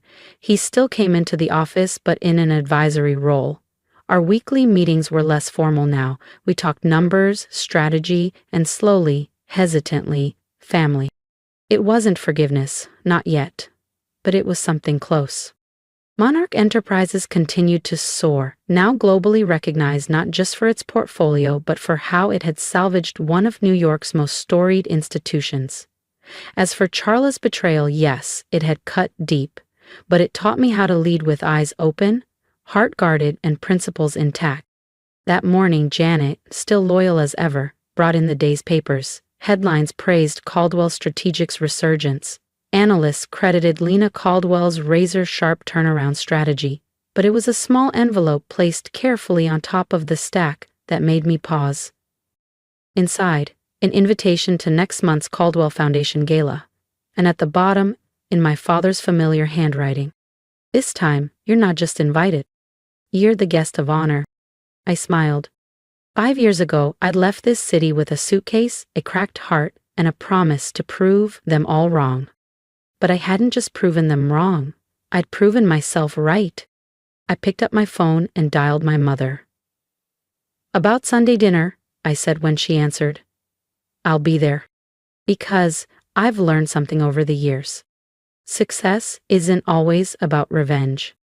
Sometimes real strength lies in letting people admit they were wrong and knowing when to rebuild instead of destroy. I gazed out at the skyline, remembering the woman I used to be. She wanted payback. What she found instead was redemption, not just for herself, but for an entire legacy. The Caldwell Empire hadn't collapsed, it had evolved. And me? I wasn't the outcast anymore. I was Lena Caldwell, CEO of Monarch Enterprises and Caldwell Strategic, the woman who lost everything and built something better from the ashes. The prodigal daughter hadn't come home to beg for scraps. She came back to rebuild the house. And this time, it was built to last. This wasn't just a story about revenge. It was about rising, rebuilding, and reclaiming your worth when no one else sees it. If something in my journey spoke to you, I'd love to hear it. Drop a comment below. Share your story, your comeback, or the moment you realized your value. And if you're still in the fire, don't give up. Your strength isn't in how loud you fight. It's in how quietly you rise. Subscribe if you believe in second chances and self-made triumphs, because this is only the beginning. The envelope sat untouched on my marble desk, a crisp ivory rectangle with embossed navy lettering. The same stationery my father had used to send me a severance letter 12 years ago. This one read, "Your presence is urgently requested. Family dinner, Bennett Estate." The irony wasn't lost on me. My assistant Lena glanced up from her laptop. "Are you going?" I swirled my coffee and looked out the massive window of my corner office overlooking downtown Seattle. After 12 years of silence, they want dinner? What do you think? I used to be Camille Bennett, eldest daughter of venture capitalist Lawrence Bennett, but after he cut me off at 23 for challenging his shady investment deals, I changed my name. Now I'm Camille Reyes, CEO of Novacor Labs, a biotech firm valued at just under $900 million, 0 cents. And next week I'll finalize the acquisition of Bennett Dynamics, my father's collapsing empire. Lena placed a thick binder on my desk. "The merger documents are ready, board set for Wednesday." I tapped the edge of the invitation. "How bad is it over there?" She scrolled through her tablet. "Stocks down 70% this quarter, layoffs looming, and Eva's smart device rollout flopped. They're hemorrhaging." Eva, my golden child younger sister. The chosen one. The one Dad said had the intuition for innovation. The same sister who watched in silence as he exiled me. I stood. "Book a flight to Napa. Let's hear what they're scrambling about." 12 hours later, I was back in the land of vineyard estates and gated pretenses. The Bennett house was untouched. Same rose gardens, same stone pillars, same cold pride. I spotted my father's black Tesla and Eva's Porsche in the driveway. Lena had insisted a driver wait for me. "Just in case," she'd said. Smart. The door opened before I even knocked. A new butler stood in the entryway. "Miss Bennett?" he greeted. "It's Reyes now," I replied. He blinked, then nodded. "My apologies, Miss Reyes. They waiting in the library." Of course, the library, where every decision that ruined someone's future was signed in ink and sealed with a glass of scotch. This time, I had my own pen. This was the same room where my father had told me, cold and calculated, that I was no longer welcome in his house. Or in Bennett Dynamics. I straightened my tailored Max Mara blazer and followed the butler down the familiar corridor. Framed photos lined the hallway. Eva's Stanford graduation, Eva accepting a tech award, Eva at the helm of the company. Not a single photo of me remained. It was as if I had been wiped clean from the family's memory. The library door was open. Inside, my father sat behind his signature mahogany desk. He looked older, his hair now more gray than black, his posture a touch more slouched, but the air of command still clung to him. Eva sat on the edge of a leather couch, her posture rigid beneath a pristine white blazer. In the corner, my mother remained silent, just like the day she watched me walk out with nothing but a suitcase and my pride. "Camille," my father said, rising, "thank you for coming." I stayed just at the threshold.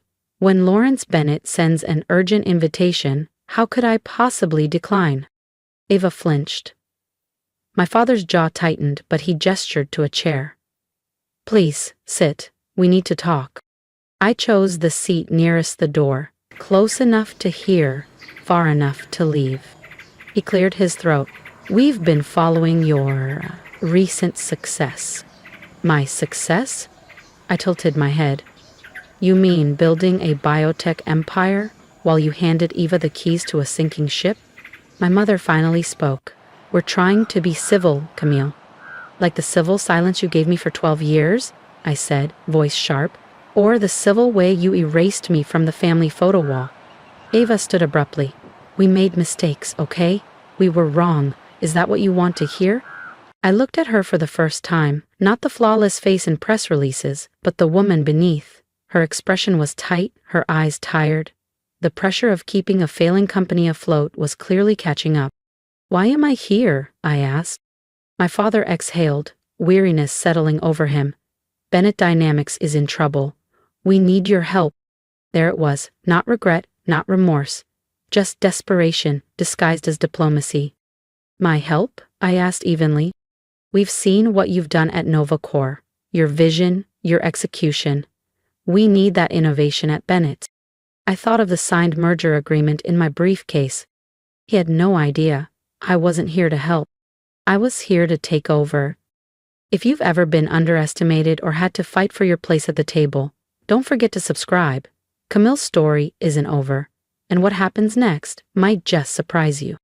And what exactly are you offering? I asked. Eva jumped in before our father could answer. A partnership, co-CEO, equal decision-making power. I almost laughed. They had no idea how close they were to having no say at all. Let me make sure I understand, I said, rising from my seat. For over a decade, I was the disappointment, the one who didn't get it, the one who wasn't Bennett material. And now that you're spiraling, suddenly, I'm good enough to sit at the table? That's not fair, Eva snapped. Things have changed. Changed? I turned to her. Because you failed at the job that was handed to you like a graduation gift? Because your vision didn't pan out, and now you need someone to bail you out? Enough, my father barked, his voice cracking. We're offering you a chance to come home, Camille, to be part of the family again. I reached for my briefcase. That's a generous offer, Lawrence, I said, pulling out a folder and placing it gently on the desk in front of him. But I have a counter-proposal. He opened the folder, his face drained of color. What is this? The future of Bennett Dynamics, I said calmly. NovaCore Labs has been acquiring shares through shell corporations and private deals for months. As of next week's board vote, we'll hold majority control. Ava snatched the documents from his hands, her fingers trembling. No, this can't be real. Can't what? I said softly. Can't be outmaneuvered? Can't be replaced? Can't watch everything you thought was yours get signed over? My father stood, red-faced. You planned this?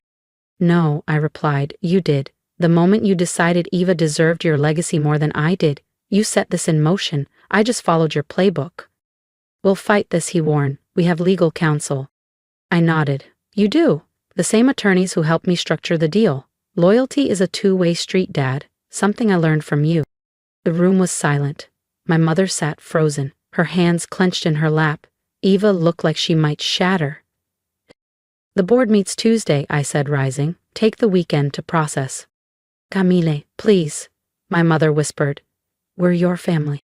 I turned to Eva, feeling a familiar ache rise in my chest, raw and unresolved. Family? I echoed. Where was this family when Dad threw me out with nothing but a backpack? When you inherited everything that was meant to be shared, when I was scraping by to survive while you gave press interviews from the corner office. You never needed our help, Eva said, her voice barely above a whisper. Look at what you've built. I laughed, short, bitter. You think NovaCore happened by accident? You think investors were lining up to fund the disgraced Bennett daughter? I shook my head. I worked 18-hour days for years, slept on a futon in a studio apartment, ate instant noodles. Pitched my ideas to anyone who would give me 5 minutes, and most of them didn't. My voice softened, but the edge never left. And do you know what kept me going? The day I could finally show you what you lost, what you dismissed. My father finally spoke, gravel in his voice. So this is about revenge. No, I said, this is business. Isn't that what you always preach, Dad? Never let emotion interfere with opportunity? I lifted my briefcase. Bennett Dynamics is collapsing. NovaCore can save it. That I get to be the one to do it? You used to call that a strategic advantage. As I turned to go, Eva reached out and caught my sleeve. Wait, what happens to us? Our jobs? Our people? I looked at her, really looked, the golden child with her perfect life crumbling around her. For a moment, I felt something close to pity. That depends, I said quietly. Are you finally ready to earn your place? Before anyone could respond, my phone buzzed. Marcus, right on cue. I need to take this, I said, stepping into the hallway. Marcus? Board calls went even better than expected, he said. Most members are already aligned. They've seen the numbers. Bennett Dynamics needs the buyout. And the press? Locked and loaded for Tuesday's release. Industry outlets are already circling. It's a clean narrative. Mismanagement, product failures, outside rescue. Perfect, I said. I turned to find my mother at the doorway. Her voice was low. You thought of everything. I had to, I replied. You taught me nothing less than perfection was acceptable. She winced. We were wrong, Camille, about so many things. Were you? I asked. She hesitated. Can we fix it? Fix what? I said softly. The business? The betrayal? Some things can't be fixed. I looked her in the eyes. But maybe they can be rebuilt, and rebuilding requires change. Back in the library, my father stood at the window, gazing out at the vineyard where he used to teach Eva and me about the Bennett legacy. How to lead, how to preserve power. How do you want to do this? He asked without turning. For the company? I said. Everything's outlined in the merger documents. He nodded slightly. And for the family? I paused. That's more complicated. Eva looked up from the pages in her lap. Her voice was small. You're not going to fire everyone, right? There are people who depend on this place. Unlike you, I've spent years building a team from nothing. I do care about people, I said. Anyone willing to adapt and who's qualified will have a place in the new NovaCore Bennett organization. But there will be changes, major ones. And us? She asked quietly. That depends on you, I replied. Are you willing to start from the bottom, learn the business properly, prove you belong in that seat? She nodded, slowly. I think I need to. Good, I said, because that's the only way forward. My father finally turned to face me. And me? He asked. You'll be offered a non-executive position on the board, I said. Advisory only. You won't have control, but your experience has value, just not at the helm. He opened his mouth, the argument already forming, but then stopped. He just nodded. It was the first time I had ever seen Lawrence Bennett accept defeat. The board meets at 10 a.m. Tuesday, I said, collecting my things. I suggest you all come prepared. I made my way to the door. My mother's voice stopped me. Camille, will you stay for dinner? I turned around, studied them all. My father, still proud, but no longer untouchable. Even no longer protected, but perhaps finally self-aware. My mother, hopeful, but still unsure how to bridge the silence she helped create. No, I said softly, not tonight. We're not there yet.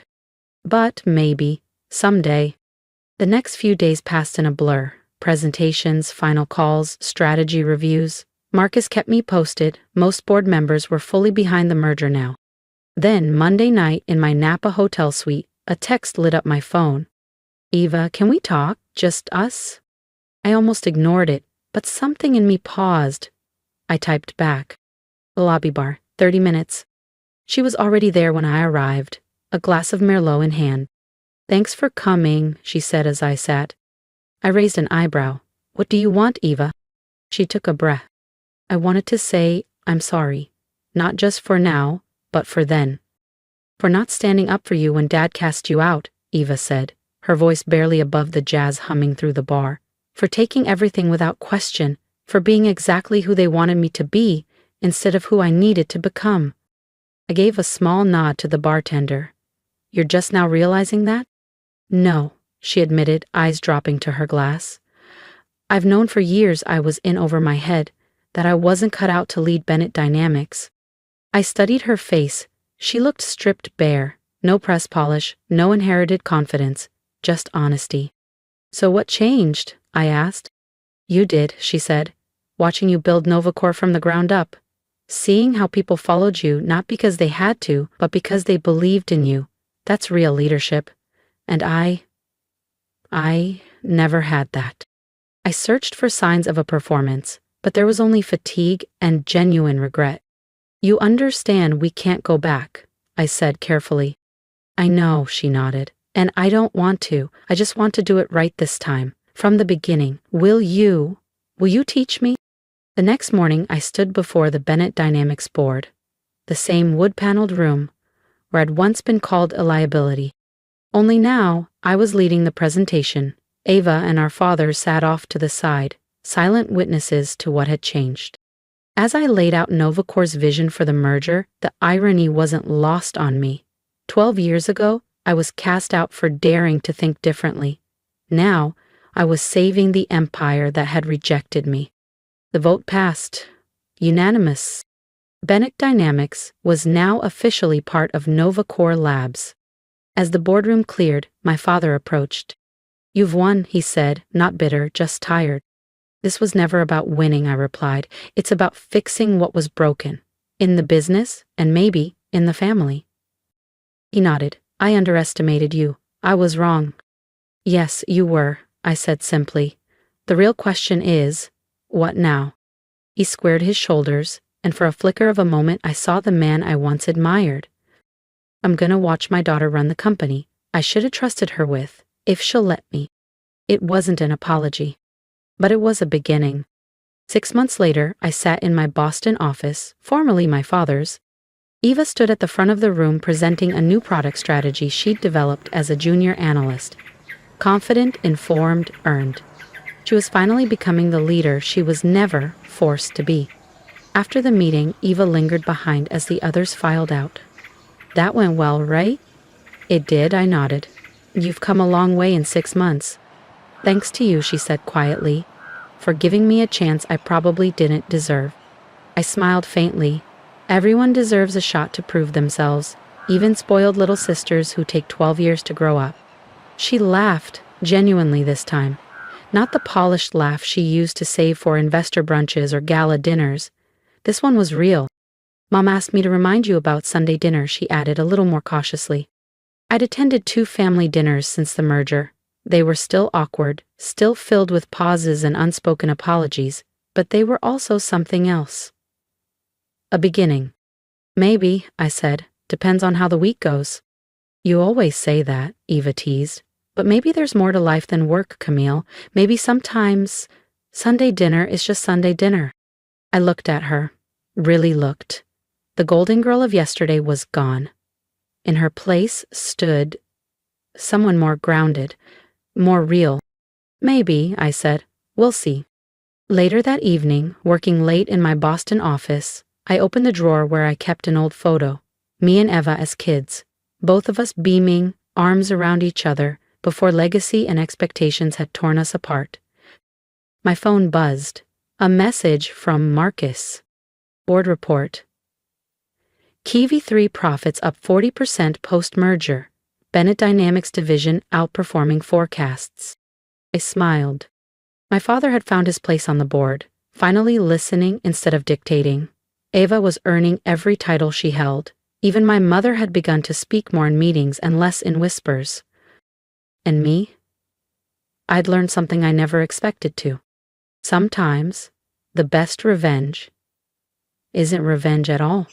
Sometimes it's proving exactly what they lost and then giving them a second chance to get it right. I picked up my phone and texted Eva. Tell Mom I'll come Sunday, but I'm not staying long. Her reply was instant. Long enough for dessert? She's baking your favorite. Chocolate cake. I laughed under my breath. Fine, I texted back, but only because of the cake. Some would say I'd won. I had the company, the respect, the legacy. But sitting there, thinking of old photos and Sunday dinners, I realized something deeper. The greatest victory isn't just proving them wrong. It's giving them the space to grow into people who can finally make things right.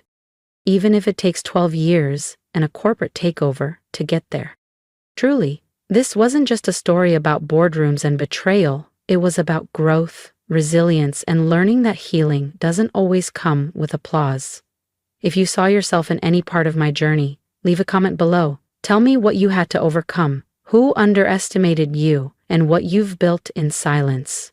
And if my story gave you even a flicker of strength, hit that subscribe button, because there are more stories like mine, stories of quiet power, of rising anyway, and maybe, just maybe, yours is the next one to be told. I never imagined I'd be packing up my office at Andover Tech on a gray Thursday morning in Seattle, staring down at a cardboard box filled with the last 4 years of my life. The sleek corner suite I had worked my way into, with missed holidays, sleepless product launches, and boardroom battles, now felt hollow, as if it belonged to someone else entirely. "You've got 30 minutes, Clara," said Benjamin Andover from the doorway, his umbrella dripping onto the polished floors. His tone was detached, almost smug, as he straightened his designer coat. "Danielle will be stepping in as VP of Strategy immediately." Danielle, my cousin. The same Danielle who didn't even finish college, who bounced between passion projects until 2 months ago when she suddenly decided tech was fun. She'd walked in with a title and a corner desk, thanks to cozy ties with Ben's wife. I gently placed my awards into the box.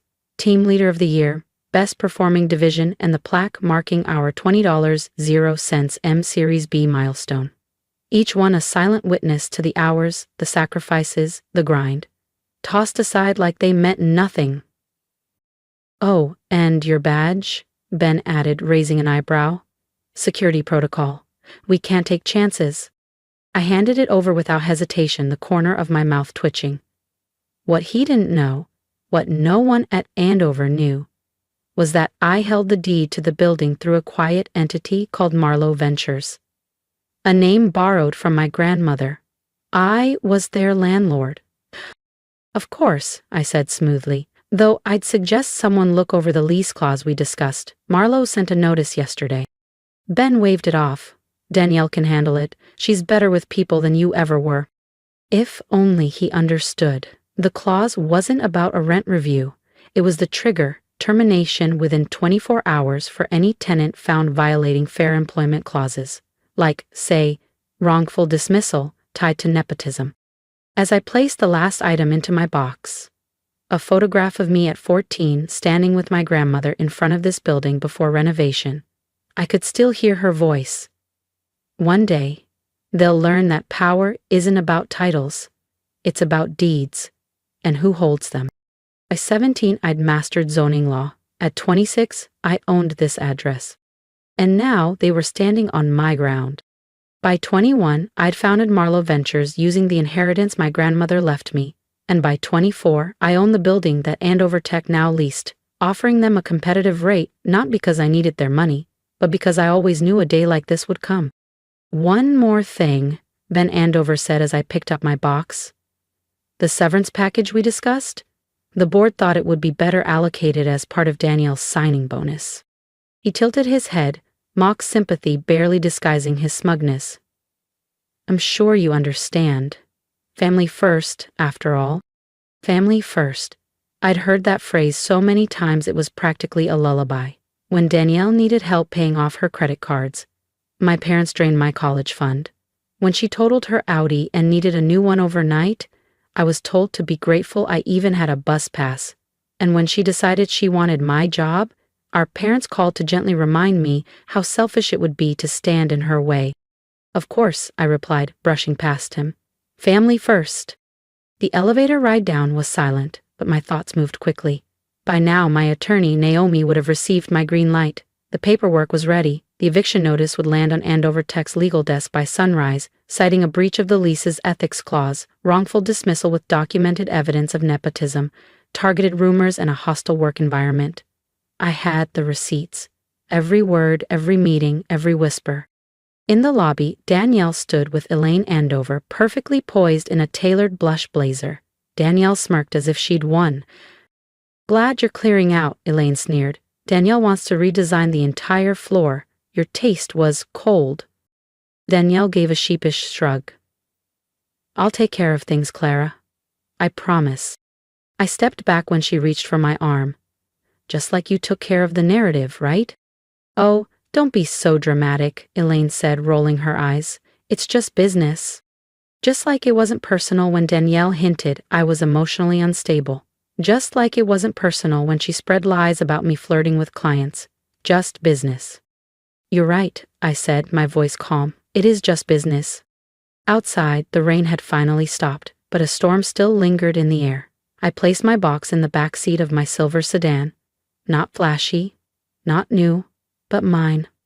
My reflection in the window didn't show defeat, it showed ownership. I didn't look like someone who had been defeated. I looked like someone who was about to win. My phone buzzed with a message from Naomi. "All documents signed. Notice will be delivered at 9 a.m. sharp." I typed back one word: proceed.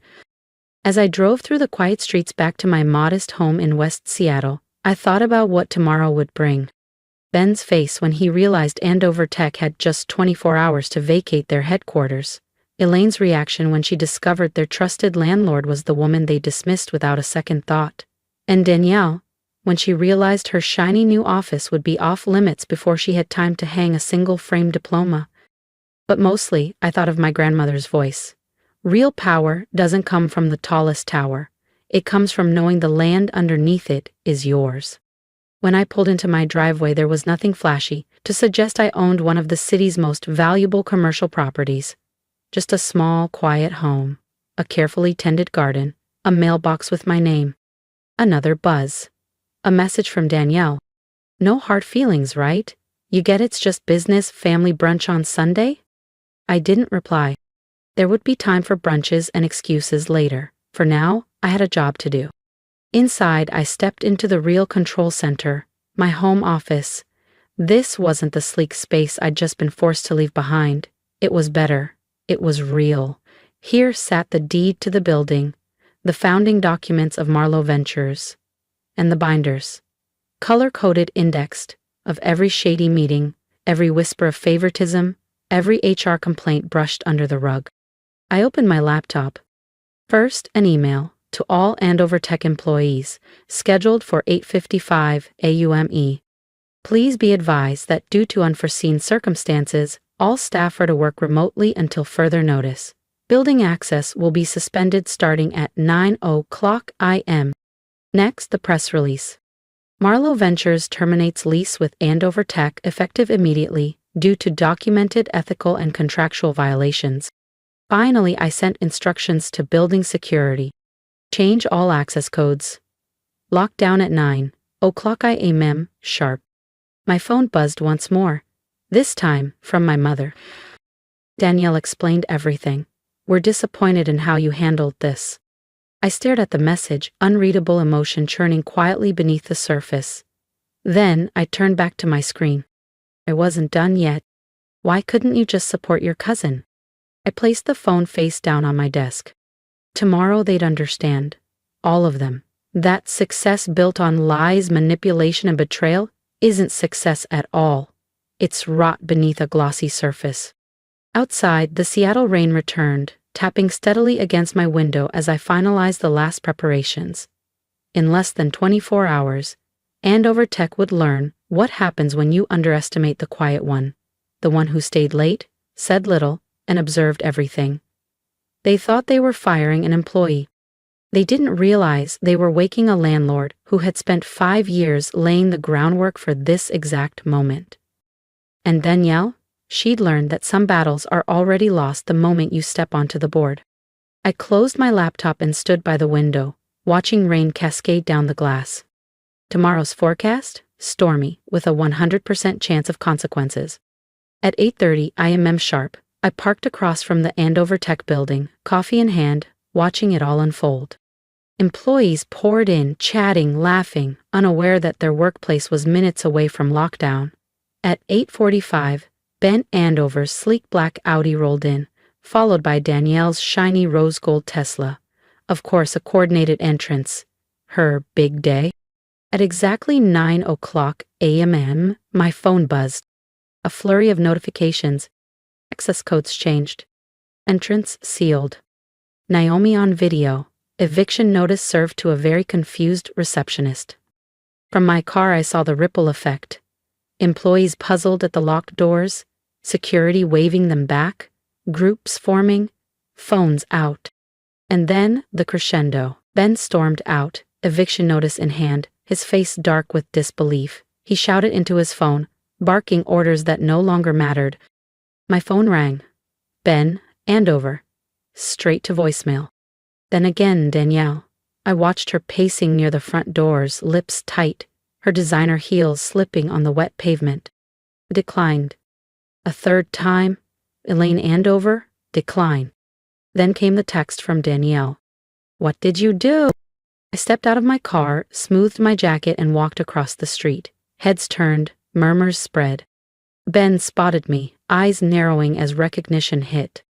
You, he growled. Eviction notice crumpled in his fist. Marlowe Ventures. It's you. I smiled, voice calm. Good morning, Mr. Andover. I see you've received the notice regarding the lease termination, I said calmly. Ben held up the document, face flushed. This is outrageous. You can't just kick us out. We have rights. Actually, I said, pulling a thick folder from my briefcase, I can. I flipped to a highlighted section. Clause 9, subsection B of your lease agreement. Any breach of ethical corporate governance, including wrongful termination, nepotism, and workplace defamation, constitutes immediate grounds for lease termination. Would you like to review the documentation from my dismissal yesterday? Danielle stepped forward, the confidence draining from her face. This is revenge. You're just bitter I got your job. Took my job? I let out a dry laugh. Danielle, you didn't take anything. You colluded with Elaine to plant rumors about me. You fabricated complaints. You convinced my parents to guilt me into stepping aside. You pocketed my severance. I motioned toward the building behind them. And now? Now you've lost everything. No office, no title, no company address. Elaine elbowed her way through the crowd, her polished calm unraveling. Ben, say something. She can't do this. But Ben was already on his phone, likely with his legal team, and as I watched his expression sink with each word, I knew they were confirming what I already knew.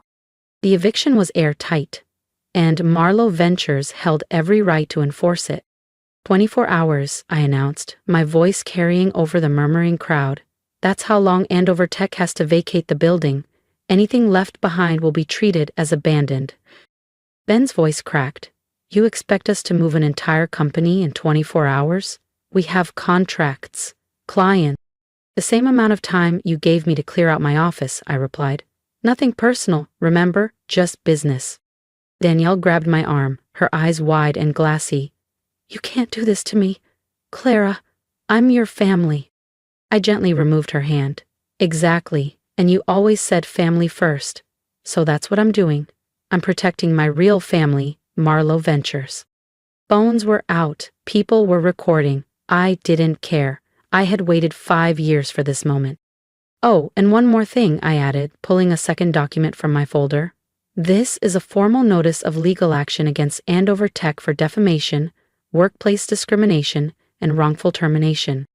Ben lurched toward me, fury contorting his face. But Elaine held him back. You'll regret this, he growled. I'll bury you in litigation. I smiled. I'll see you in court.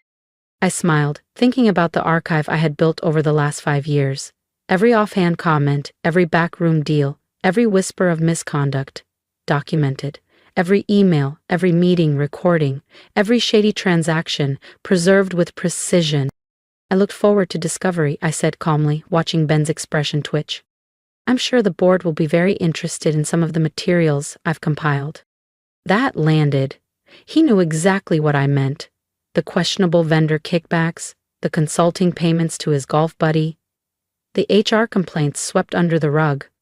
The quiet pattern of systematic exclusion and discrimination.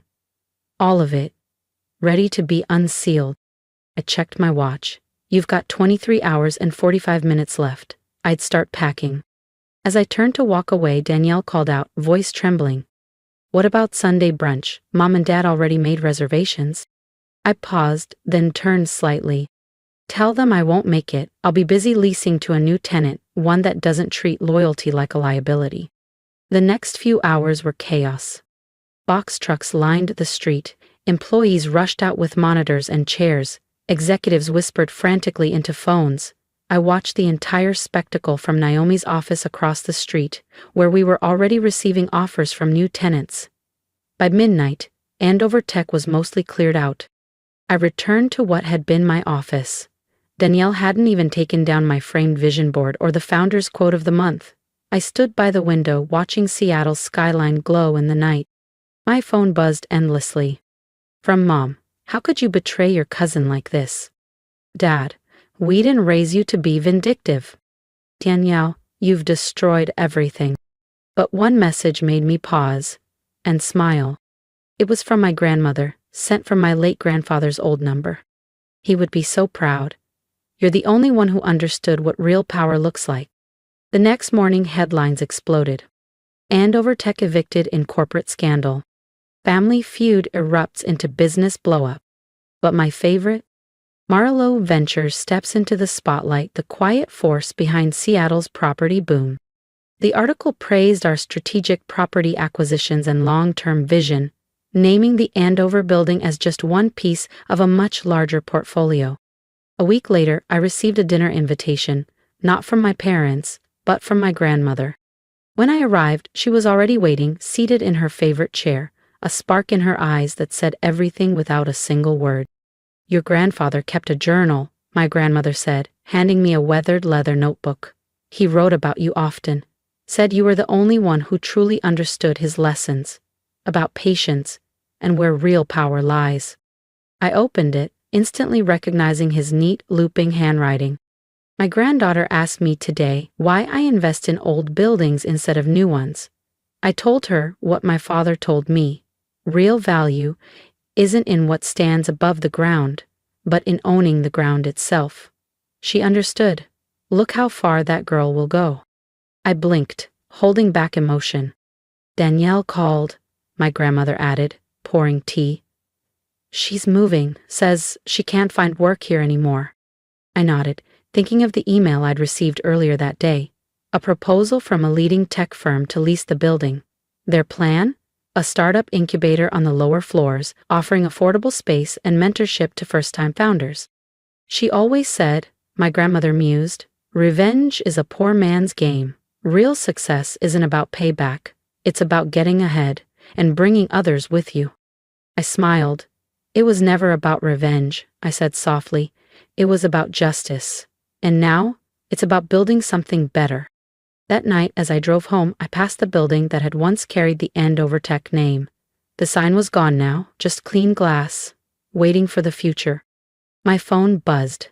A message from Danielle, her first in weeks that wasn't defensive or bitter. I get it now. What you built, what it took. I'm sorry I tried to take it from you. I never saw how hard you worked. And I didn't reply right away. Some truths take time. Some apologies require more than words. But as I pulled into my driveway and stepped out beneath the cloudy Seattle sky, I thought again of my grandfather's words.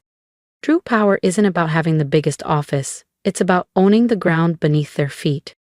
And finally, they all understood. If you've made it this far, thank you. This isn't just a story about contracts and office buildings. It's a story about worth. And how sometimes the people closest to you are the ones who overlook it the most. I never set out to destroy anyone. I just stopped letting them destroy me.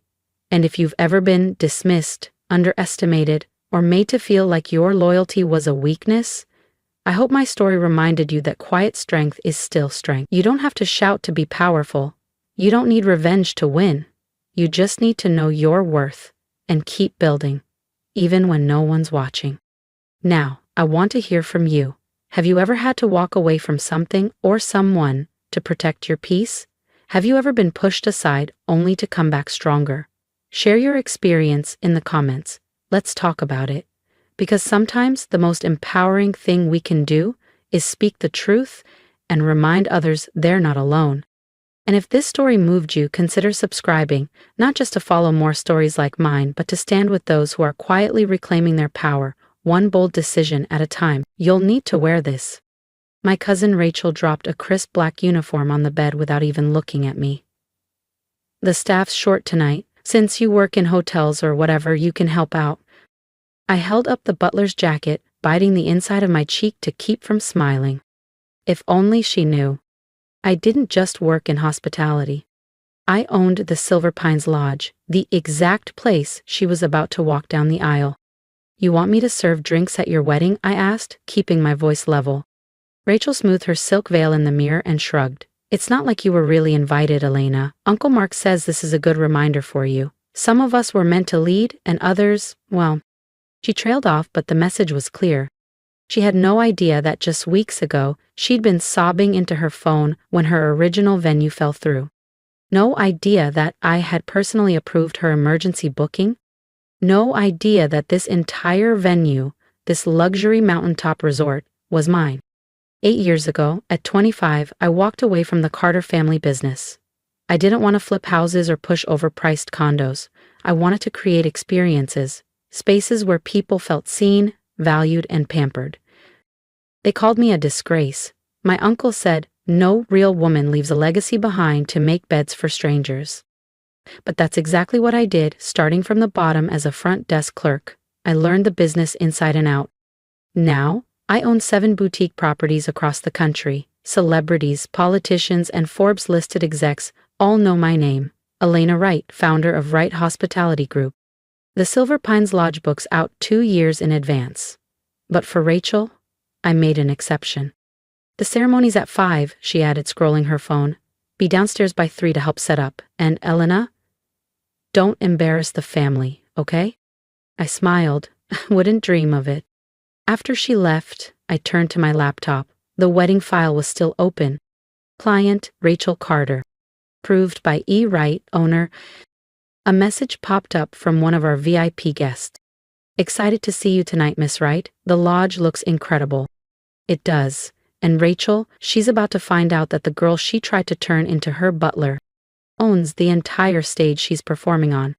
She beamed, thinking her last-minute booking at Silver Pines was thanks to the Carter family's influence. The irony nearly made me laugh out loud. My phone buzzed. A text from my assistant Lena. Everything's ready for tomorrow, full staff briefed, all under NDA per your instructions. You sure you want to go through with this? I stared at the message for a long second, remembering every Christmas dinner where I'd been asked to help serve while the rest of the family drank wine. Every time my uncle had introduced me as the hotel girl, like it was something to be embarrassed about. Every time Rachel had smirked and said, Elena's doing her little travel thing. Absolutely sure, I typed back. And make sure the uniforms are laid out, hers too. The next morning I entered my own resort through the back service entrance. The crisp black uniform Rachel had left me was tucked under my arm. My staff played their parts flawlessly, greeting me like a trainee, showing me where to stash my things. Miss Wright, my security chief, Marcus, murmured as I passed. All cameras are in place. We'll capture the full event. I nodded. This wasn't about revenge, this was about reflection. Because sometimes the best lessons come dressed in humility. The lodge was buzzing. Floral arrangements worth 6 figures were being placed with surgical precision. The ballroom glowed with golden light beneath handcrafted chandeliers. The kitchen was a ballet of movement, chefs plating canapes like artwork. Around noon, my uncle showed up barking commands at the staff, as if he owned the place. Is this really the champagne you're serving? He scoffed at the sommelier. This is a Carter wedding, you should know better. The sommelier, who'd personally selected that vintage for my private collection, kept his tone even. I'll check with management, sir. My aunt breezed in soon after, oblivious, micromanaging the planner I'd hired myself. She walked past me twice without a flicker of recognition. By late afternoon, guests began arriving. Familiar faces, not just from family photos, but from luxury booking ledgers. The CEO of Stratton Bank, who had just requested exclusive buyout of my Aspen estate for New Year's. A Hollywood producer who liked to name-drop me at awards parties. And Peter Lang, the tech billionaire who once joked that one day he'd buy my company, having no clue I was Right Hospitality Group. Elena. Rachel's voice snapped me back. Stop loitering, guests need champagne. I grabbed a silver tray, gliding into the crowd. Glass after glass they took from my hand, never once looking up. Exactly the way my family always had. You're just beginning to see how this night unfolds, so don't forget to subscribe for part 2, where one toast changes everything. My cousin Ethan, freshly promoted to junior partner at his father's firm, actually snapped his fingers at me. Hey you, we need more ice at table 4. I nearly laughed out loud. Just last month, he'd emailed my corporate office, practically begging to handle the legal contracts for Right Hospitality Group. My legal team sent back a perfectly worded rejection. Now here he was, treating me like I was just another member of the staff. I straightened, gave him a polite nod, and disappeared toward the kitchen, my expression calm, even as my chest buzzed with satisfaction. I played my role to perfection. I poured drinks, cleared plates, and disappeared into the background like I'd trained my team to do. But I was listening, watching. Every dismissive wave of the hand, every smug glance, every offhanded insult, filed away like names on a ledger. The ceremony ended just before sunset. The reception was now in full swing, glittering under chandeliers I had personally commissioned. Rachel floated across the dance floor in her custom gown like she owned the world. She had no idea she was standing in mine. I can't believe you got Silver Pines, one of her bridesmaids whispered in awe. This place is booked solid for years. Rachel gave a graceful shrug, basking in the attention. Well, you know, the Carter name still carries weight. Once they realized who we were, they practically begged us to host the wedding here.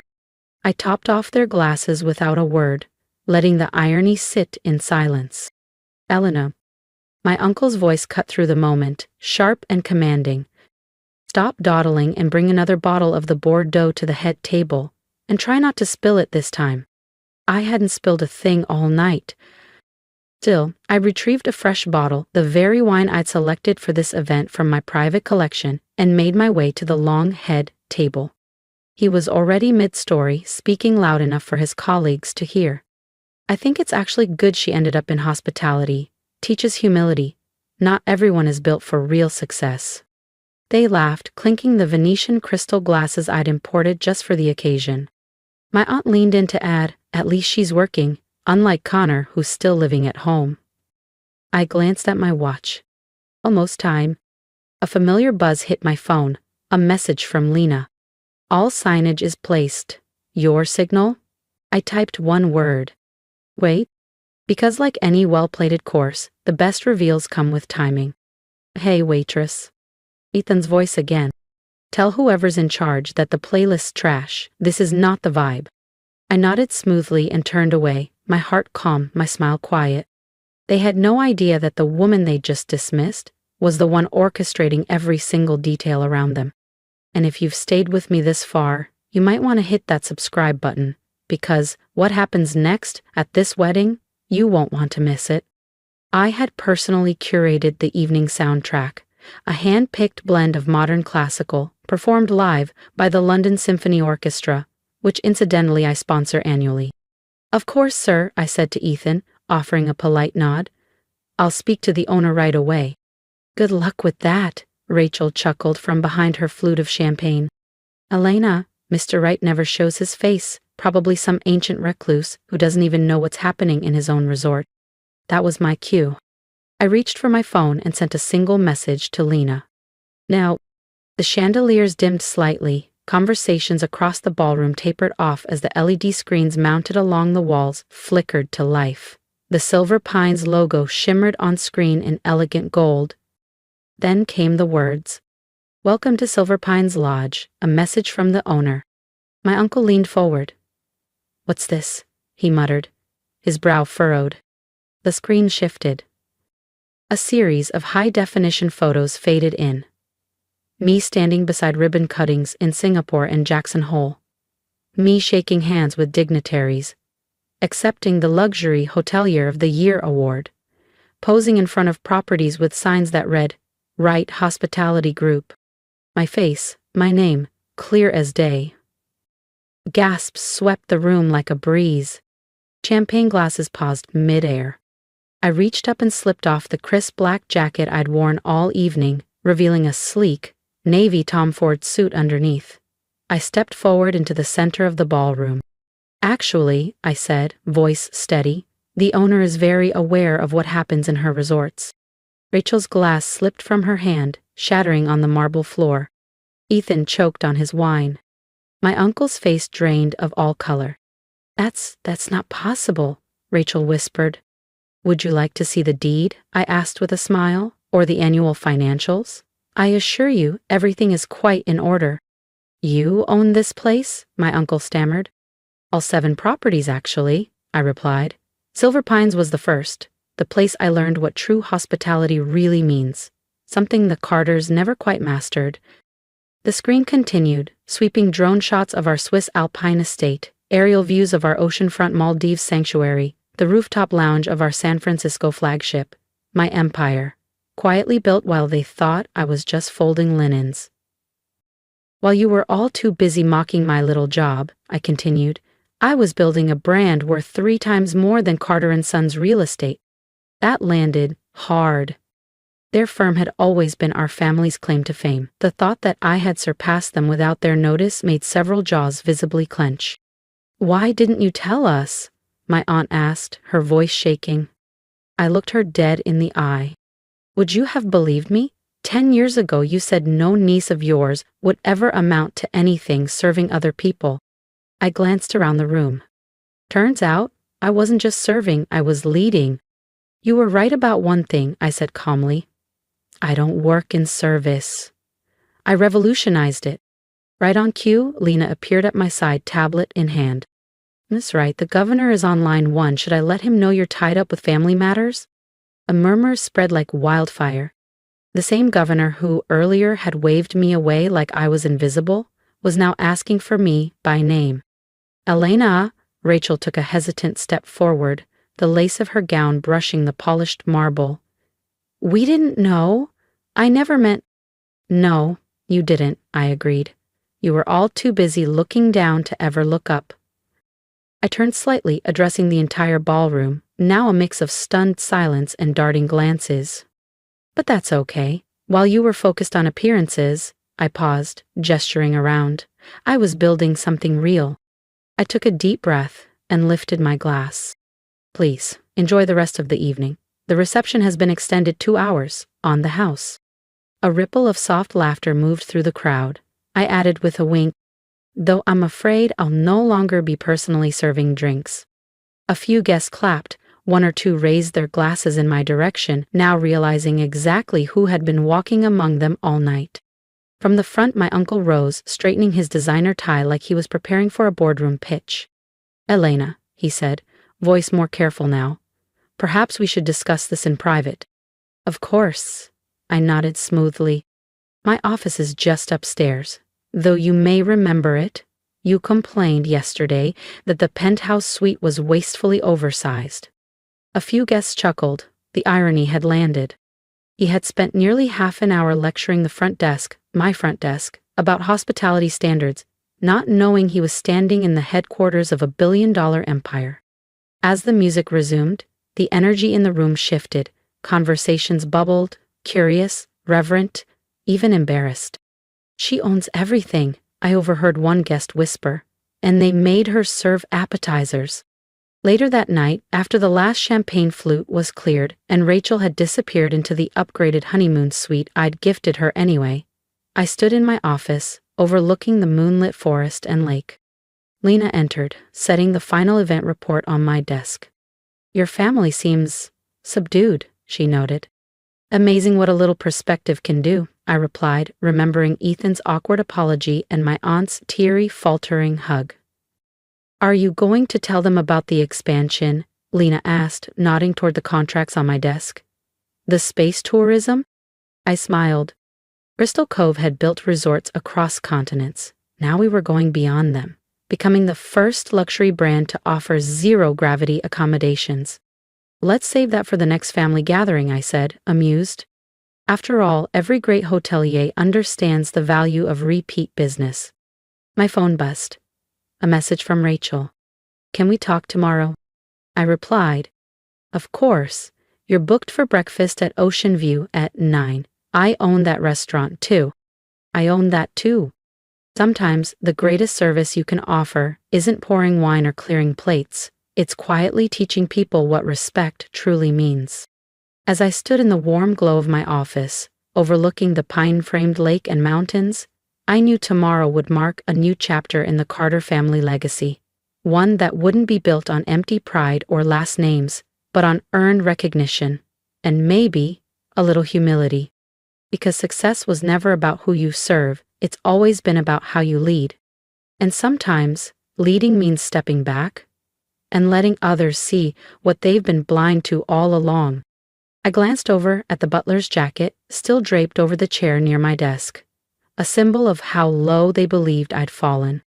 But tonight, it had served me better than any crown ever could. I smiled. It had been worth every tray, every fake nod, every snapped finger, for just one night, to show them that dignity has nothing to do with uniforms and everything to do with character. Outside, the sky melted into hues of amber and lavender, casting a soft golden light across the landscape of my resort. My resort. Tomorrow would bring expansion plans, investor calls, and maybe even a real conversation with Rachel over breakfast. But tonight, I was at peace. Because sometimes the best revenge isn't cold at all. It's warm, elegant, and comes with a view money can't buy. And just maybe, a reservation you can't fake your way into. If you've made it to the end of my story, thank you. Truly. Sharing this wasn't about proving anything to my family. It was about finally standing strong in the truth I spent years quietly building. For a long time, I let their dismissiveness define me. I let their voices echo louder than my own. But I've learned that you don't need their applause to validate your purpose. You just need the courage to walk your own path, even if it starts at the back door in a borrowed uniform. If something in my journey resonated with you, leave a comment below. Tell me, have you ever been underestimated? Have you ever had to prove your worth not by shouting louder, but by letting your actions speak for themselves? Support doesn't always have to be loud. Sometimes it's as simple as clicking like, subscribing, and helping stories like mine reach someone else who might be sitting in silence right now, wondering if they're enough. You are. And if you ever find yourself doubting your worth, remember this: dignity isn't about titles or what others say, it's about who you become when no one's watching. So keep going. Quietly, proudly, and on your own terms. More of a team player? I repeated, keeping my tone even while my fists clenched beneath the desk. My boss, Raymond Torres, leaned back in his ergonomic swivel chair, that irritatingly confident grin never leaving his face. Look, Natalie, you're a powerhouse, no one's questioning that, he said. But Brianna, she lights up the room. She knows how to make people feel comfortable. She's just easier to work with. Too focused on performance. That was the verdict, not my lack of results, not a missing skill set, just that I didn't make enough small talk in the break room. I'd been with Phoenix Analytics for 6 years. I was 29 when I joined, fresh out of grad school and eager to prove myself. Now, at 35, I'd become the backbone of our New York office, landing multi-million-dollar contracts, optimizing the firm's internal systems, and cutting costs by over 30%.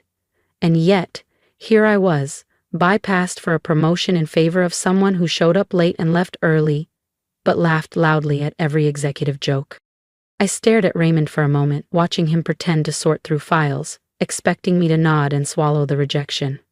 Instead, I reached into my satchel and pulled out a white envelope.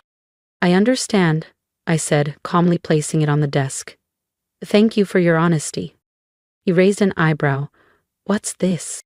My resignation, effective 2 weeks from today. His expression cracked. Natalie, hold on.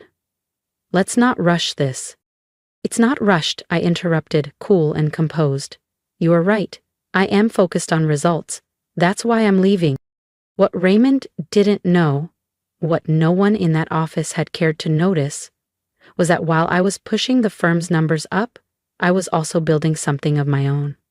A consulting agency, fully funded, fully operational, and already profitable.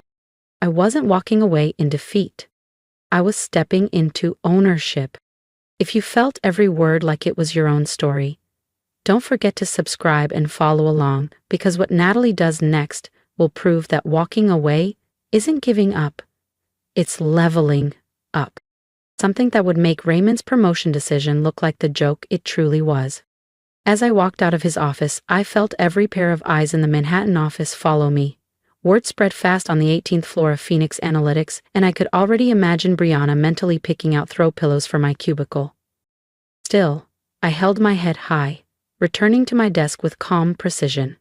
Because I knew something they didn't. Inside my resignation envelope was a second document. One that would make Raymond choke on his morning espresso. The next 2 weeks were everything you'd expect, and then some. Brianna strutted through the office like she was born to lead, fake laughing louder than ever, making rounds to flaunt her new title. One morning she perched herself dramatically on the corner of my desk. Natalie, I hope you're not upset. I know how hard you worked for that promotion. I looked up from my screen, calmly finishing my download of every report, metric, and performance audit I'd authored over the past 3 years. Not to steal, my standards were too high for that, but to document what I'd actually built. Here. No hard feelings at all, Brianna. You'll be amazing, I'm sure. She smiled, already believing she'd won. But what she didn't know was that the results everyone praised me for had never come from company resources alone. 3 years ago, I began developing a new project management system out of frustration, really. It started as a personal tool, but it grew into a data-driven powerhouse. I had already filed for a patent 6 months ago. The approval? It had come just last week, and in that second page of my resignation letter, I'd outlined exactly how many millions in client retention and efficiency gains it had brought the company. A week later, an email hit my inbox. Robert Kim, CEO of Solstice Tech, our fiercest competitor. He'd heard I was leaving. Our coffee meeting turned into a strategy session. He wasn't offering me just a job. He offered a partnership, full creative control, and equity. He slid a contract across the table. We've been waiting for someone like you, he said. Someone who knows that results matter. As I signed, I knew this was what real recognition felt like. On my final day at Phoenix Analytics, just as I turned in my security badge, Raymond called me into his office one last time. The smug confidence that had defined him was gone, replaced by a tight-lipped expression that bordered on panic.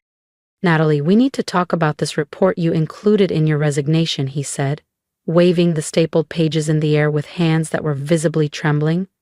Why didn't you ever tell us about this system? I took a seat across from him, calmly smoothing out the sleeve of my blazer. I tried, Raymond, 3 times actually. I requested meetings to discuss a rollout plan for improved efficiency protocols. You said, and I quote, "We're focusing on building a friendlier team dynamic." He looked down, flipping through the report again, his face growing paler with every page.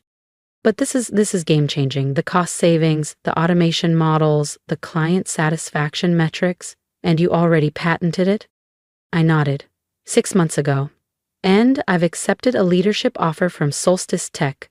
They're looking forward to implementing it across their global operations. Raymond slumped into his chair, deflated. Solstice Tech? Natalie, no, you can't. That's our top competitor. What about loyalty? Loyalty? I laughed softly.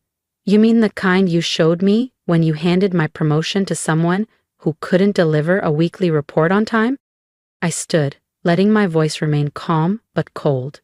The kind of loyalty you showed when you dismissed my proposals because I wasn't loud enough in meetings, or because I didn't fetch coffee during brainstorms? He opened his mouth to object, but I cut him off. If you'd looked past your bias, if you'd actually paid attention to my results instead of who was laughing at your jokes, this would have ended very differently. We'll match Solstice's offer, he blurted. We'll promote you to senior director, just stay. I shook my head. It's not about the title, it's about respect, it's about being seen. As I walked out of his office for the last time, I heard him scrambling to call upper management, no doubt trying to figure out how to contain the damage. But it was too late. The patent was mine, the contract was signed. And as for Brianna, well, she was about to find out that taking credit is easy.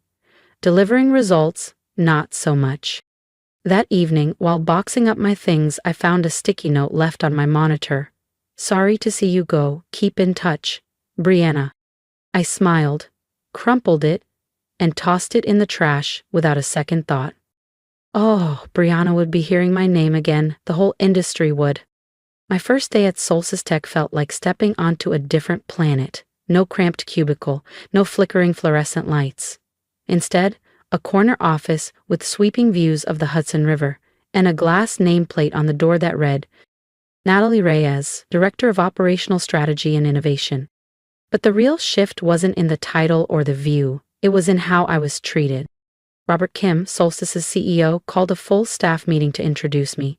But it wasn't some stiff announcement. He told my story, highlighted my innovations, praised my data-driven systems, and made it crystal clear I wasn't there to blend in. Natalie isn't just joining us, Robert said as the entire conference room quieted. She's bringing a game-changing methodology that's already proven to save time, reduce costs, and drive client loyalty. She has my full trust, and she'll have yours too. The contrast to Phoenix Analytics was staggering. There, I was the ghost who saved everyone's numbers. Here, I was the architect of something better, and I was finally seen. But the real victory came 3 months later. I was in the middle of a strategy workshop when my phone buzzed, a text from David Tran, one of the few colleagues I actually respected back at Phoenix. You might want to check the business wires. Something huge just dropped about Phoenix Analytics. I excused myself, walked to my office, and opened my laptop. The top headline made my breath hitch. Phoenix Analytics faces 30% client loss after Q2 collapse. The article was brutal. Delayed projects, over-budget launches, 3 of their biggest clients gone. Their operational metrics had tanked, and their internal systems were described as fractured and outdated. But one quote stood out. From one of my former clients. The level of service has nosedived, said Thomas Kwan, CEO of Terra Nova. We used to trust Phoenix with high-volume rollouts. Now, we can't even get basic timelines honored. It's like they've lost the backbone of their operations. I smiled. They had because I was that backbone. The structure they took for granted was the one I spent 5 years quietly refining. The one Brianna had no clue how to maintain. Another buzz, a second text from David. Brianna's having a meltdown in the break room. I leaned back in my chair, sunlight pouring in through my window. I didn't need revenge. I had results.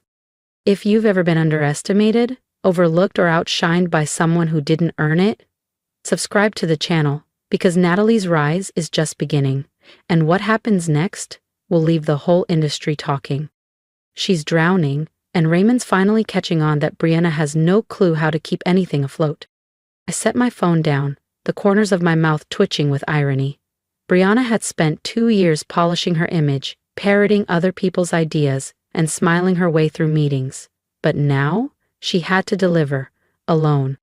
And Raymond, who had gambled on charisma over competence, was watching the consequences play out in real time. Meanwhile, I had far more important things on my plate. At Solstice Tech, the system I built wasn't just working, it was transforming everything. Project turnaround times had been cut by more than 50%. Client satisfaction scores were soaring. Our internal efficiency metrics, the highest in company history. Robert had already greenlit my plan to expand the system company-wide, and negotiations were underway with 3 major firms interested in licensing the platform. One crisp Thursday morning, 6 months after I'd left Phoenix Analytics, I walked into my office to find Robert standing beside my desk, newspaper in hand. Have you seen this? He asked, holding it up. The front page headline read, Phoenix Analytics faces full restructure amid talent exodus and system failure. I took the paper and nodded. I saw the announcement. They're tearing the place apart. The board finally realized how badly they mismanaged their talent, Robert said. They tried to rebuild your system internally. But they didn't understand the architecture, I finished, already knowing where this was going. They thought it was just a tool, but it was the thinking behind it that made it work. Robert smiled, the kind of smile that tells you he sees the long game. Which is why the board unanimously approved your promotion, he said. Starting next week, you'll be our Executive Vice President of Strategic Innovation. They've seen the impact you've made. They want you driving the future. Warmth bloomed in my chest. This was what it meant to be recognized, not for appearances, but for actual contribution, for vision, for value. That afternoon, as the sun dipped low over the city, an unexpected email popped into my inbox. From Raymond Torres. Subject, apology. Naui. I hope this message finds you well. I'm sure you've heard what's happened at Phoenix. I wanted to say I was wrong. Not seeing your value was the biggest mistake of my career. Your system was the backbone. We didn't realize it until it collapsed without you. I resigned last week. Before I left, I made sure the board knew exactly where we failed, by not listening to you. I stared at the screen for a long moment. Brianna resigned a month ago. Turns out managing actual deliverables is a little more complicated than parroting buzzwords in meetings. The email from Raymond continued. I know it's too late to change what happened, but I wanted you to know. You were right. Results do matter. I just wish I'd seen that sooner. Best regards, Raymond. I read it twice. There was a time when a message like that would have cracked something open inside me. A time when recognition, even late, would have been all I needed. But that time had passed. Now, sitting in my executive office at Solstice Tech, sunlight catching the edge of my framed patent certificate, I felt calm. Behind me was a plaque from our record-breaking quarter, and beside it, a recent Forbes article naming me one of the top 10 women redefining innovation in tech. Raymond's words were a footnote. My story had moved on. I hit reply and typed, Raymond, thank you for your email. You're right, results do matter. I wish you well in whatever comes next. Natalie. After sending, I glanced around my office. Every detail here had been earned, not handed to me, not bargained for, earned. The next morning, I called an all-team meeting. As the room filled, I looked around at faces that actually wanted to be there. Engineers, designers, project leads, people who respected the work, not just the politics. When the room settled, I stood. Today, we're diving into our next major launch, but before we begin, I want to tell you a story, I said, not about systems or software, but about value, about seeing it in others, about not letting anyone define your worth but you. As I spoke, I saw heads nod, eyes widen, people leaning in, not just to the content, but to the lesson. They got it. They understood that this company, our company, wasn't built on smoke and mirrors. It was built on substance, on the courage to speak up even when no one's listening. Later that evening, I drove home, and as I passed Phoenix Analytics, I slowed. Their massive logo, once a symbol of everything I wanted, looked faded now, outdated. A for lease sign hung in one of the upper windows. They were downsizing, again. But I didn't feel victorious. I felt grateful. Grateful they hadn't seen my worth. Grateful they'd pushed me out. Grateful because they unknowingly forced me to build something better. Because sometimes the biggest opportunities come wrapped in rejection. Sometimes, being too focused on results is the exact mindset that sets you apart. And sometimes, the best response to being undervalued is to build something so powerful they can't ignore you anymore. My phone buzzed. A message from David lit up the screen. Phoenix Board is asking about you. They're wondering if you'd consider returning as CEO. I stared at the message for a moment, then slowly typed back, Thanks, David. but I'm exactly where I need to be. And I meant it. Because real success isn't just about proving people wrong, it's about proving yourself right. It's about honoring your own potential, even when no one else sees it. It's about refusing to shrink just to fit into someone else's vision. As I pulled into the driveway of my Brooklyn brownstone, I thought about all the other Natalies out there. Quiet professionals doing exceptional work, getting passed over because they weren't flashy enough or political enough. Maybe this story, the one I lived, would reach one of them. Maybe it would be the push they needed to stop waiting for permission and start carving their own path. Because sometimes, rejection isn't a wall, it's a launch pad. You take the insult, you take the doubt, and you use it as rocket fuel to build something stronger, something that turns "you're not enough" into "you're irreplaceable." That evening, as I sat in my home office reviewing global licensing proposals for our now patented system, I felt a deep sense of clarity. Peace, even.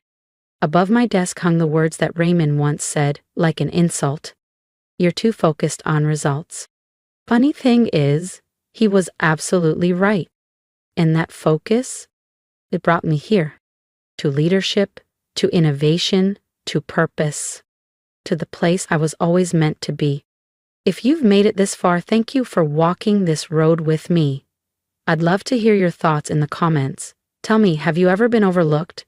Have you ever been told you were too serious, too ambitious, or too focused? Because I know what that feels like. And I want you to know, you are not too much. You are not invisible. You're not imagining it.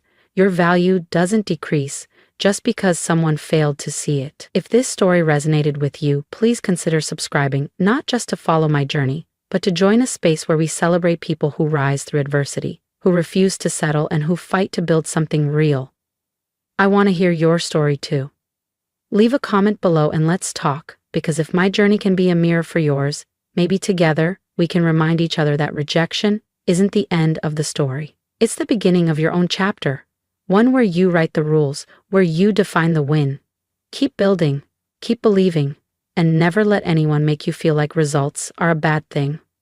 They're just scared of your potential. I'm leaning into the cushions of my worn couch, one hand wrapped around a steaming mug of coffee, the other flipping through an old vinyl record sleeve I picked up at a flea market last week. The early December breeze sneaks through the cracks of my apartment windows in the quiet hills of Asheville, North Carolina. Outside, the sky hangs low and heavy, threatening snow but withholding it.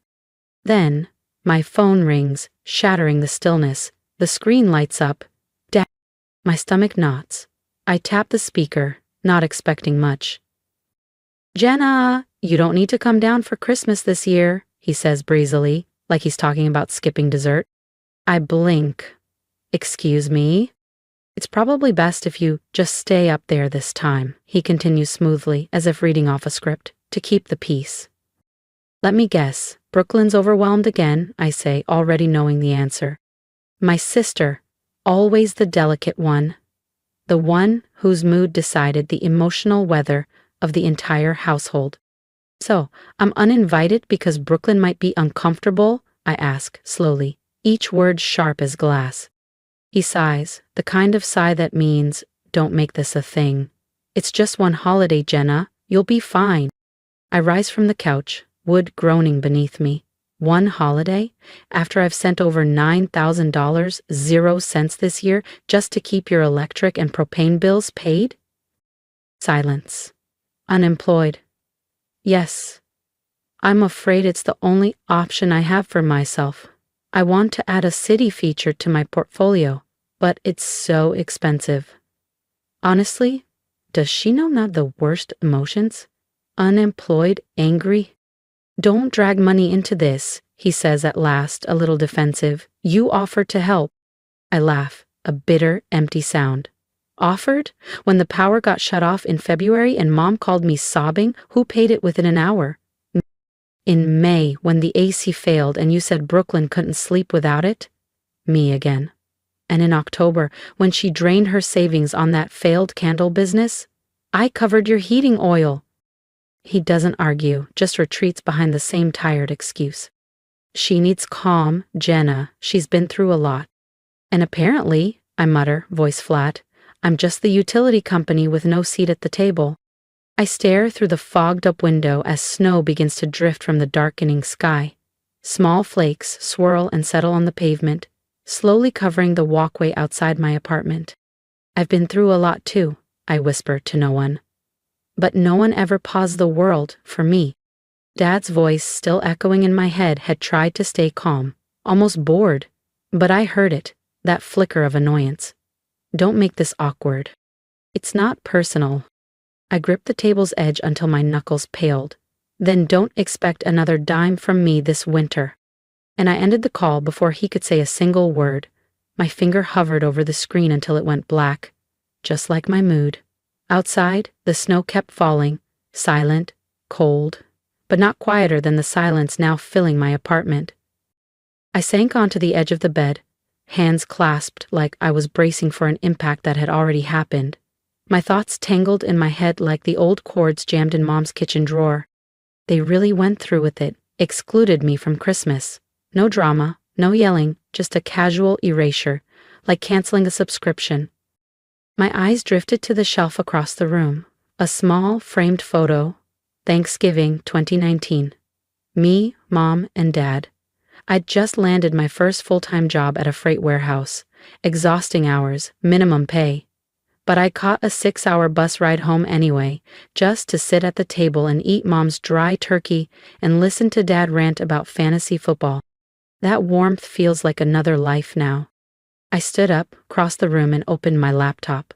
The wind outside howled like a stray dog circling my windows, hungry and unwelcome. I pulled up the utility dashboard, the one I'd created last winter when Mom called, saying the propane tank was near empty and the nights were getting dangerously cold. I checked the payment history. Over $2,400, 0 cents last year. Nearly $4,800, 0 cents, this year. All paid without hesitation, not because they asked, but because I thought that's what family did. Because I thought love meant doing, not being included. Until now, until I became optional. I opened the spreadsheet where I'd quietly recorded every transfer. The last entry, $400, 0 cents, in early October. A proactive payment before temperatures dropped. I doubt they even noticed. Meanwhile, Brooklyn, her sister, burned through $16,000, 0 cents, of their savings trying to launch a mindful candle business. Mass-produced candles with homemade labels and a whole Instagram aesthetic. Nothing sold. Boxes piled up in their garage. No one held her accountable. They said she's young. Everyone fails sometimes. I stayed quiet and paid the bills. Brooklyn's feed still glows with latte art, weekend brunches, thrifted coats that somehow always cost $85, 0 cents, and wellness days in boutique spas, while I clock 10-hour shifts on my feet and rotate the same 3 pairs of work jeans. I hovered over the cancel auto pay button. The cursor blinked like it was asking me if I was sure. But I wasn't hesitating out of doubt. I was remembering what it felt like when I thought I mattered. And then I clicked. Service cancellation confirmed, effective December 3rd, 22 days before. I closed the laptop. Snow thickened outside, drifting like ash. The kind of slow, steady fall that buries everything over time.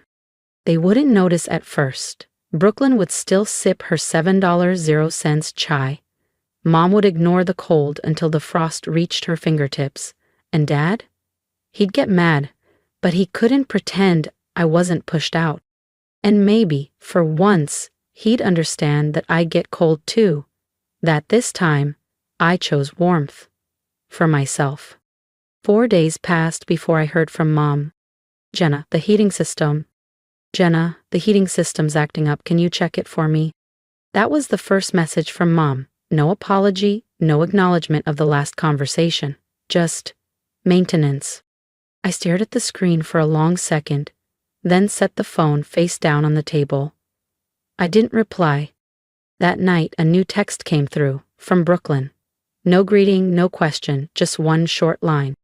Real mature. I smirked. That was so her. Always the judge, the victim, the entitled voice of righteousness. She probably thought I'd bite. that I'd text back some long explanation or a guilt-drenched apology. Instead, I switched my phone to silent and went to bed. On the seventh day, my dad called. I let it ring until it stopped. 3 minutes later, a voicemail popped up. "Jenna, I don't know what's going on. The house is down to 58 degrees. If you know anything, call me." His voice was tight, hoarse, somewhere between frustration and concern. I didn't listen to the whole thing. I grabbed my coat, walked down to the local bookstore on Lexington Street, bought a mystery novel, and took it next door to the cafe, where the heater roared and the air smelled like spiced apple pie and cinnamon. I let myself exist. On day 10, I answered a call from an unknown number. "Hi, is this Miss Jenna Wallace? We're calling about the heating oil service for the residents at 143 Fairhill Drive. The contract was under your name and we haven't heard from the homeowners." "I canceled it," I said calmly, "and I won't be renewing." The man hesitated. "Just confirming? You're not continuing payments?" I looked out the window. Snowflakes drifted down slowly, blanketing the streets like powdered sugar. "That's correct." By November 14th, the messages picked up speed. "Mom, it's only 50 degrees. Your dad won't wear a coat and Brooklyn's coughing nonstop." "Dad, this isn't about money anymore. This is family." "Brooklyn, fine. Just pretend you were never part of this family." I didn't reply. I didn't delete them either. I saved them. A personal archive of where I used to pour every part of myself. And what I got back. On day 16, Asheville was hit with its first real snowstorm, the kind that halts everything, the kind the news calls historic. Warnings were issued, power outages, gusts topping 40 miles an hour. I made hot cocoa, wrapped myself in a blanket, and settled in by the window with my novel. The heater hummed steadily at my feet. I wondered if just a little, if they were huddled together in the dark living room, under blankets, trying to stay warm, if they thought of me, not as a walking wallet, but as someone who had held that household together for years, quietly, invisibly. But I didn't wait on that thought. I wasn't holding space for them anymore. On November 17th, another message came. "Mom, it's 54 degrees in here. Your dad's coughing non-stop. Please, just help call someone." I placed the phone on the kitchen counter without answering. A pot of celery and potato soup simmered on the stove. The window fogged up with warmth. My little apartment felt full, safe, and mine. The temperature outside dropped to 25 degrees that afternoon. Wind scraped at the roofs like claws. But I was warm. For once, truly warm. By the 19th, Dad called 12 times. I didn't answer once. Then came the message. "Call me back. This isn't a joke." I chuckled to myself. To them, I was still supposed to be the fixer, the quiet one, the reliable daughter who handled things so no one else had to. They forgot.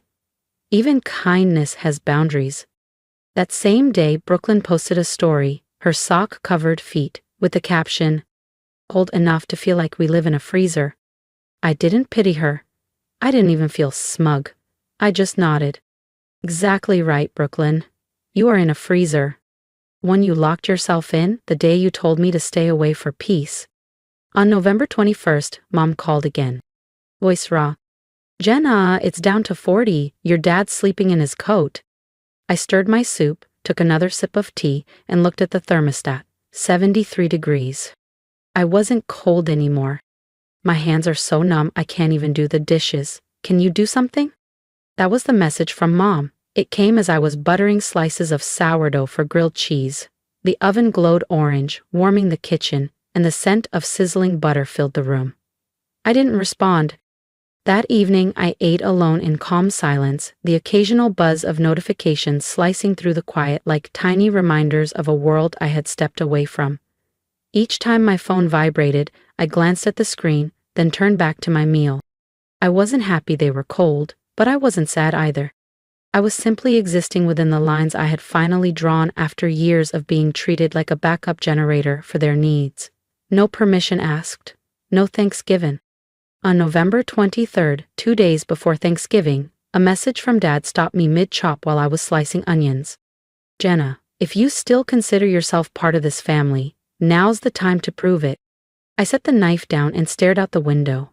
Outside, the snow was thick on the ground. Somewhere in that frozen distance was the house where I'd learned to ride a bike, where I'd burned my first batch of cookies, where I had once felt part of something. But I didn't see myself there anymore. I poured more hot water into the teapot, letting the steam curl into the air. I thought of Brooklyn, who once told me I was too selfish for not funding her fashion zine project. Of Dad, who said I was too sensitive when I brought up how often I was excluded from family decisions. Of Mom, who always chose silence to keep the peace.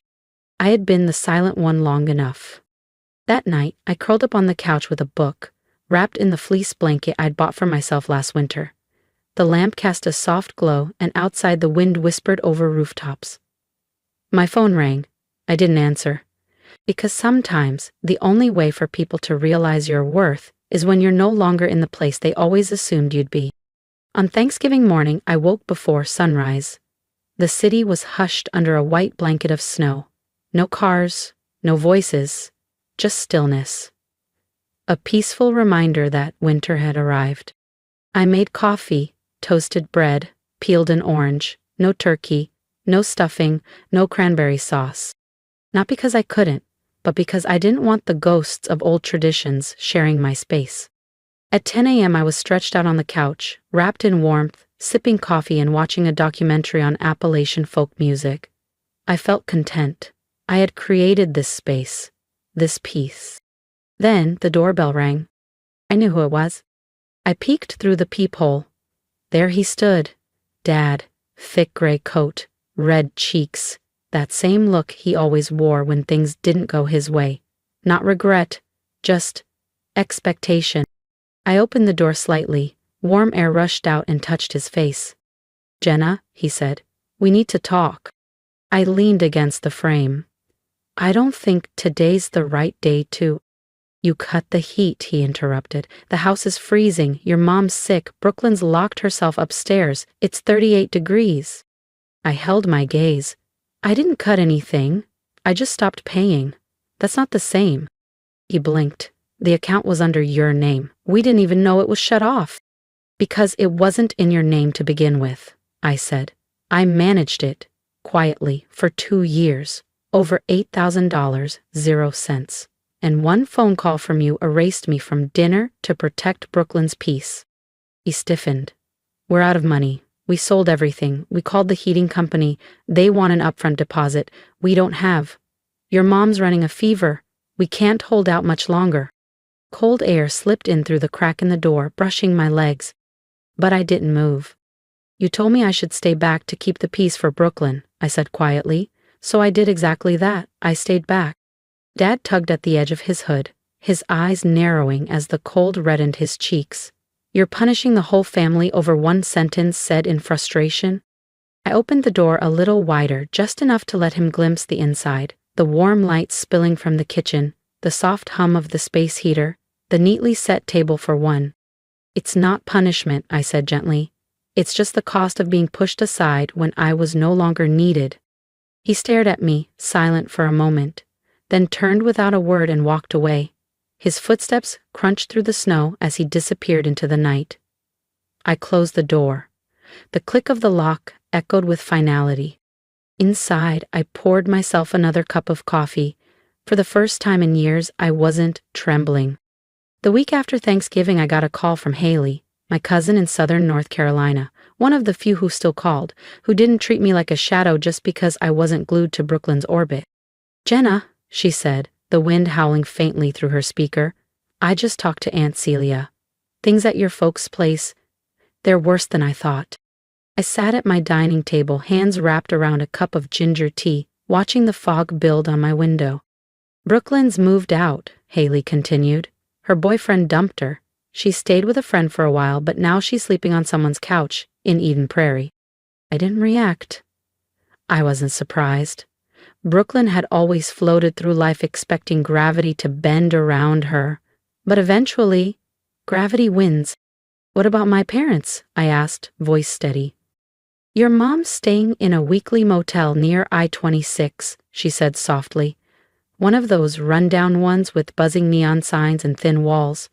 She's got a mild case of pneumonia. And Dad? Haley paused. He sold Grandpa's watch collection, the vintage one he used to polish every Sunday? He listed them online, used the money for some temporary heating oil, but it won't last long. My fingers tightened slightly around the teacup. That collection was the only thing my grandfather left behind. Each watch, a story, a memory, a symbol of dignity.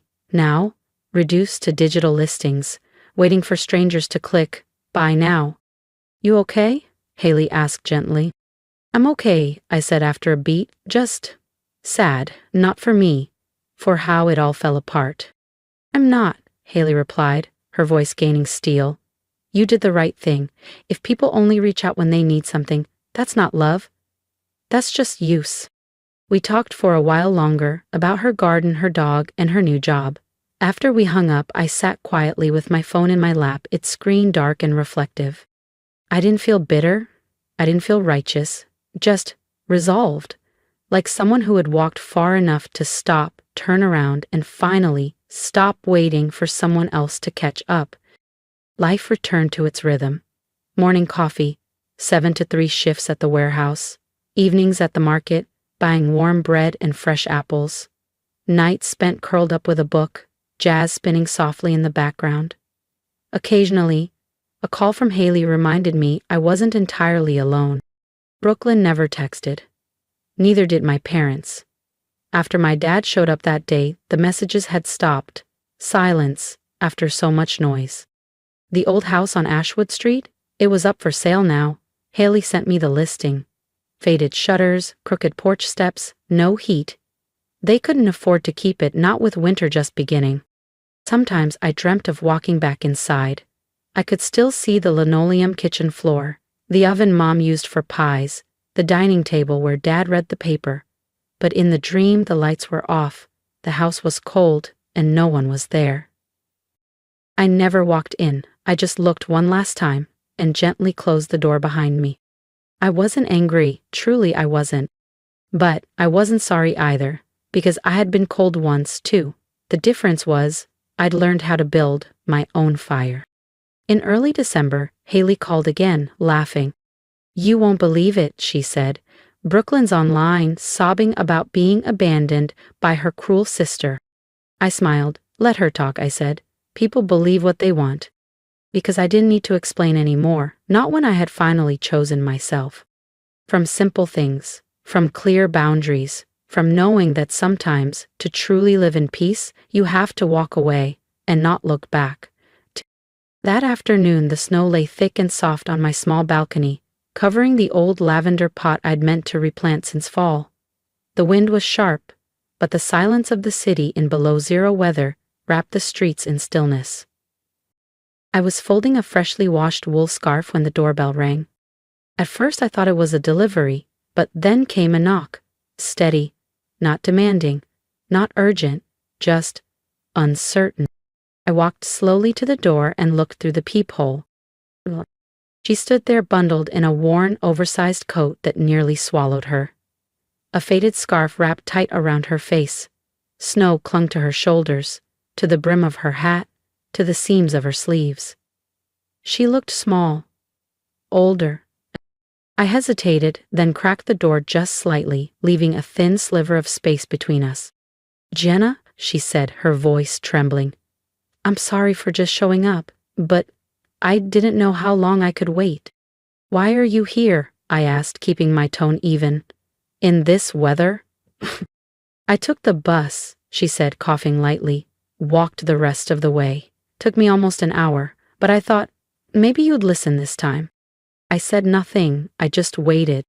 I've been thinking a lot, she began, about what happened on Thanksgiving, about everything before that. I realized I was wrong, not just for that day, but for all the years I let you carry the weight alone. Her eyes dropped to the melting snow on my doorstep. And I never thanked you, not really, I just expected you to be there. I tilted my head. For the first time in a long while, she wasn't performing strength or pride. She wasn't defending anyone. She was just a woman trying to find her way back. Brooklyn regrets it too, she added. She said it should have never gone this far. That you don't owe us anything. I let out a dry laugh. Funny how people only start saying that after the support stops, after the bills go unpaid, after the silence sets in. She winced. I'm not here to ask you to fix anything, she whispered. I just want you to know. You matter. Whether you forgive me or not. I looked at her for a long moment. The apology came too late to stop the hurt, but maybe just in time to acknowledge it. You chose Brooklyn, I said calmly. When I needed support, I was told to stay back. When I paid the bills, she got the comfort. When I stopped, I was told I was punishing the family. I opened the door a little wider, not to let her in, but to let her feel the warmth inside. The light, the stillness, the quiet I had built alone.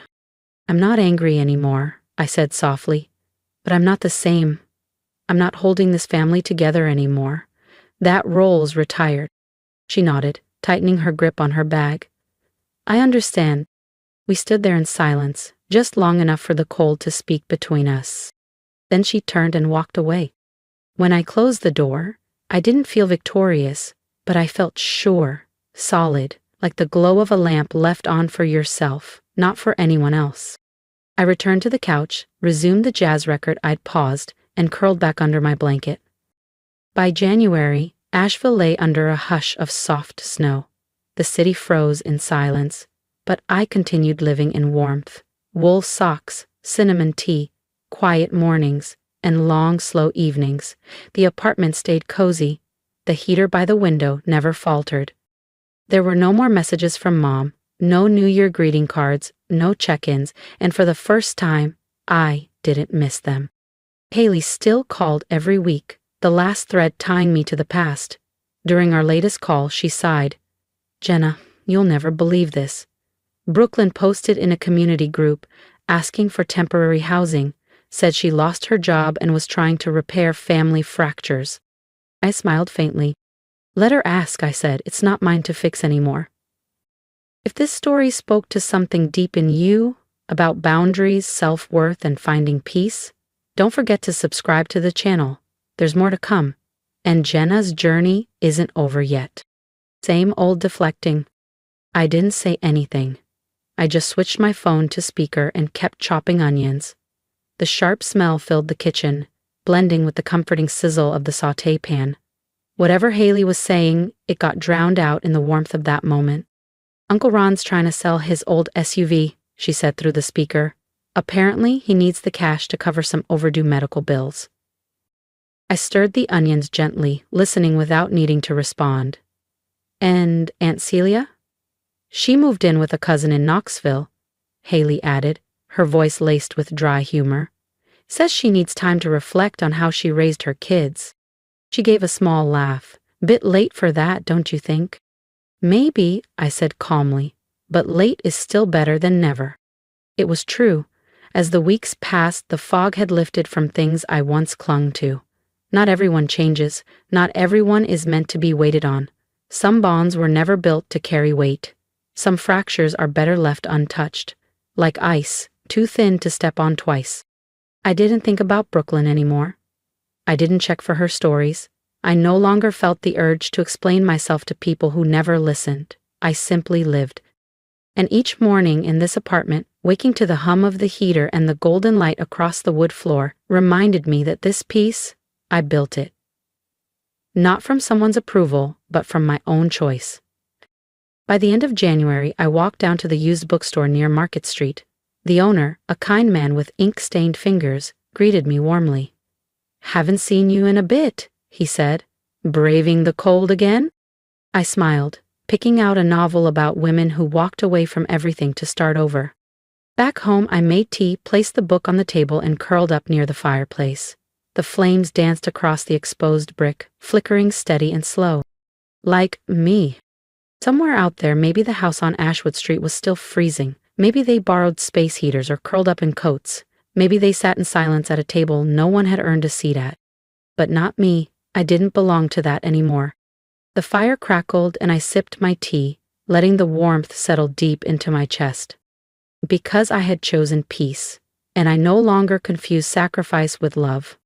But the truth is, unconditional sacrifice often teaches others that your worth comes without limits. I've learned the hard way, constantly giving doesn't make people love you more, it just makes them depend on your silence.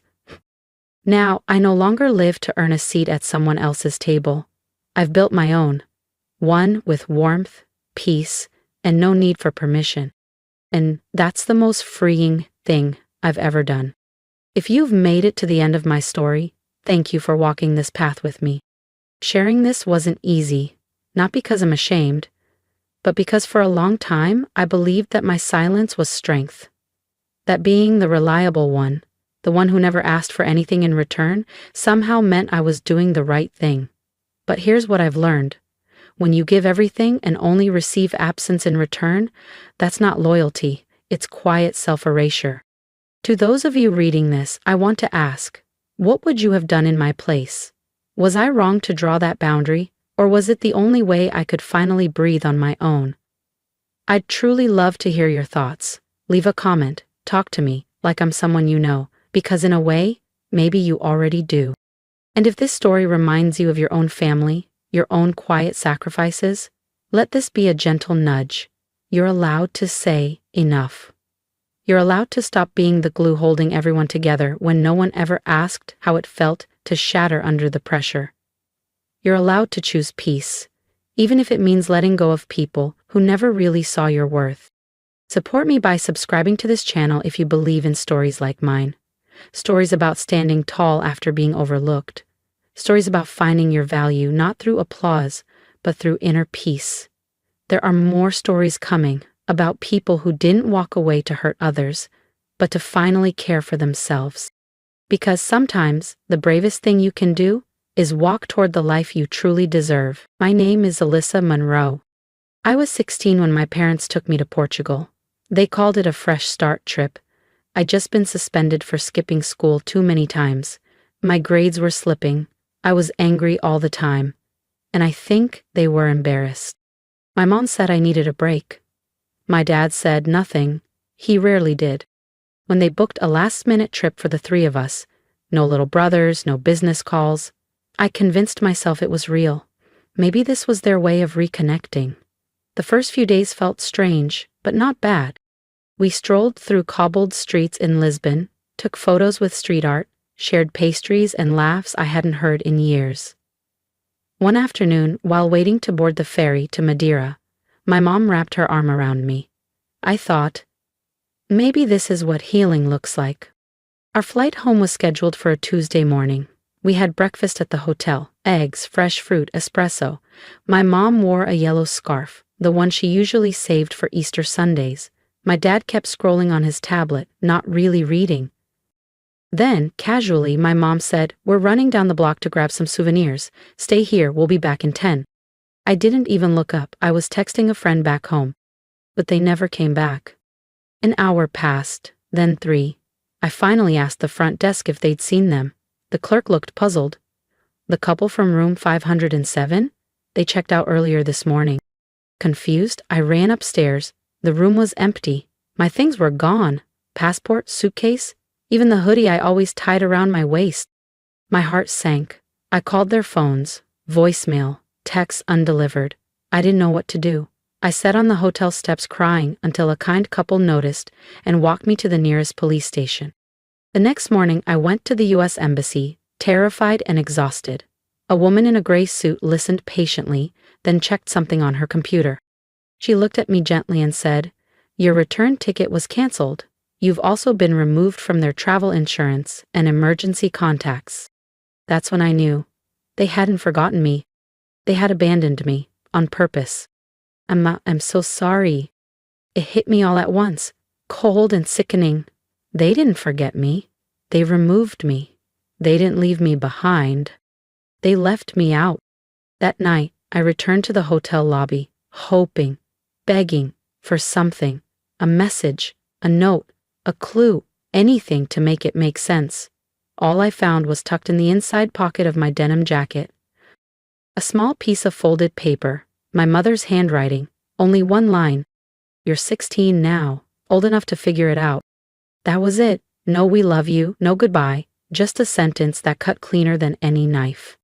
I wandered the cobblestone streets of Lisbon until my legs gave out, finally curling up behind a bakery tucked between two shuttered buildings. I cried until my chest ached and my throat burned. Somewhere down the road, a guitar played. Laughter spilled from a cafe.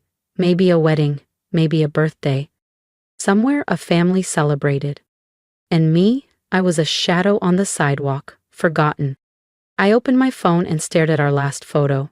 My mom in her yellow scarf, my dad standing stiff beside her.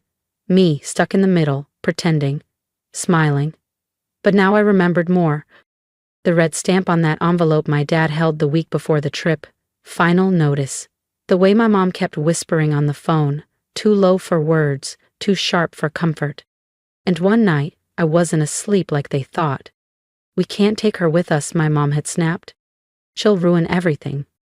She's not a kid anymore, she hissed. She's barely holding it together. So are we, my dad replied, his voice tired. They hadn't been talking about a vacation. They were planning an exit, one that didn't include me. I didn't sleep much the first week. I tucked myself behind the bakery again, near a dented trash bin that gave off just enough heat to keep my hands from going numb. My jacket zipped to the chin, my arms wrapped tight around my ribs. I counted the crates thudding, the glass bottles clinking, during the early morning deliveries just to stay grounded.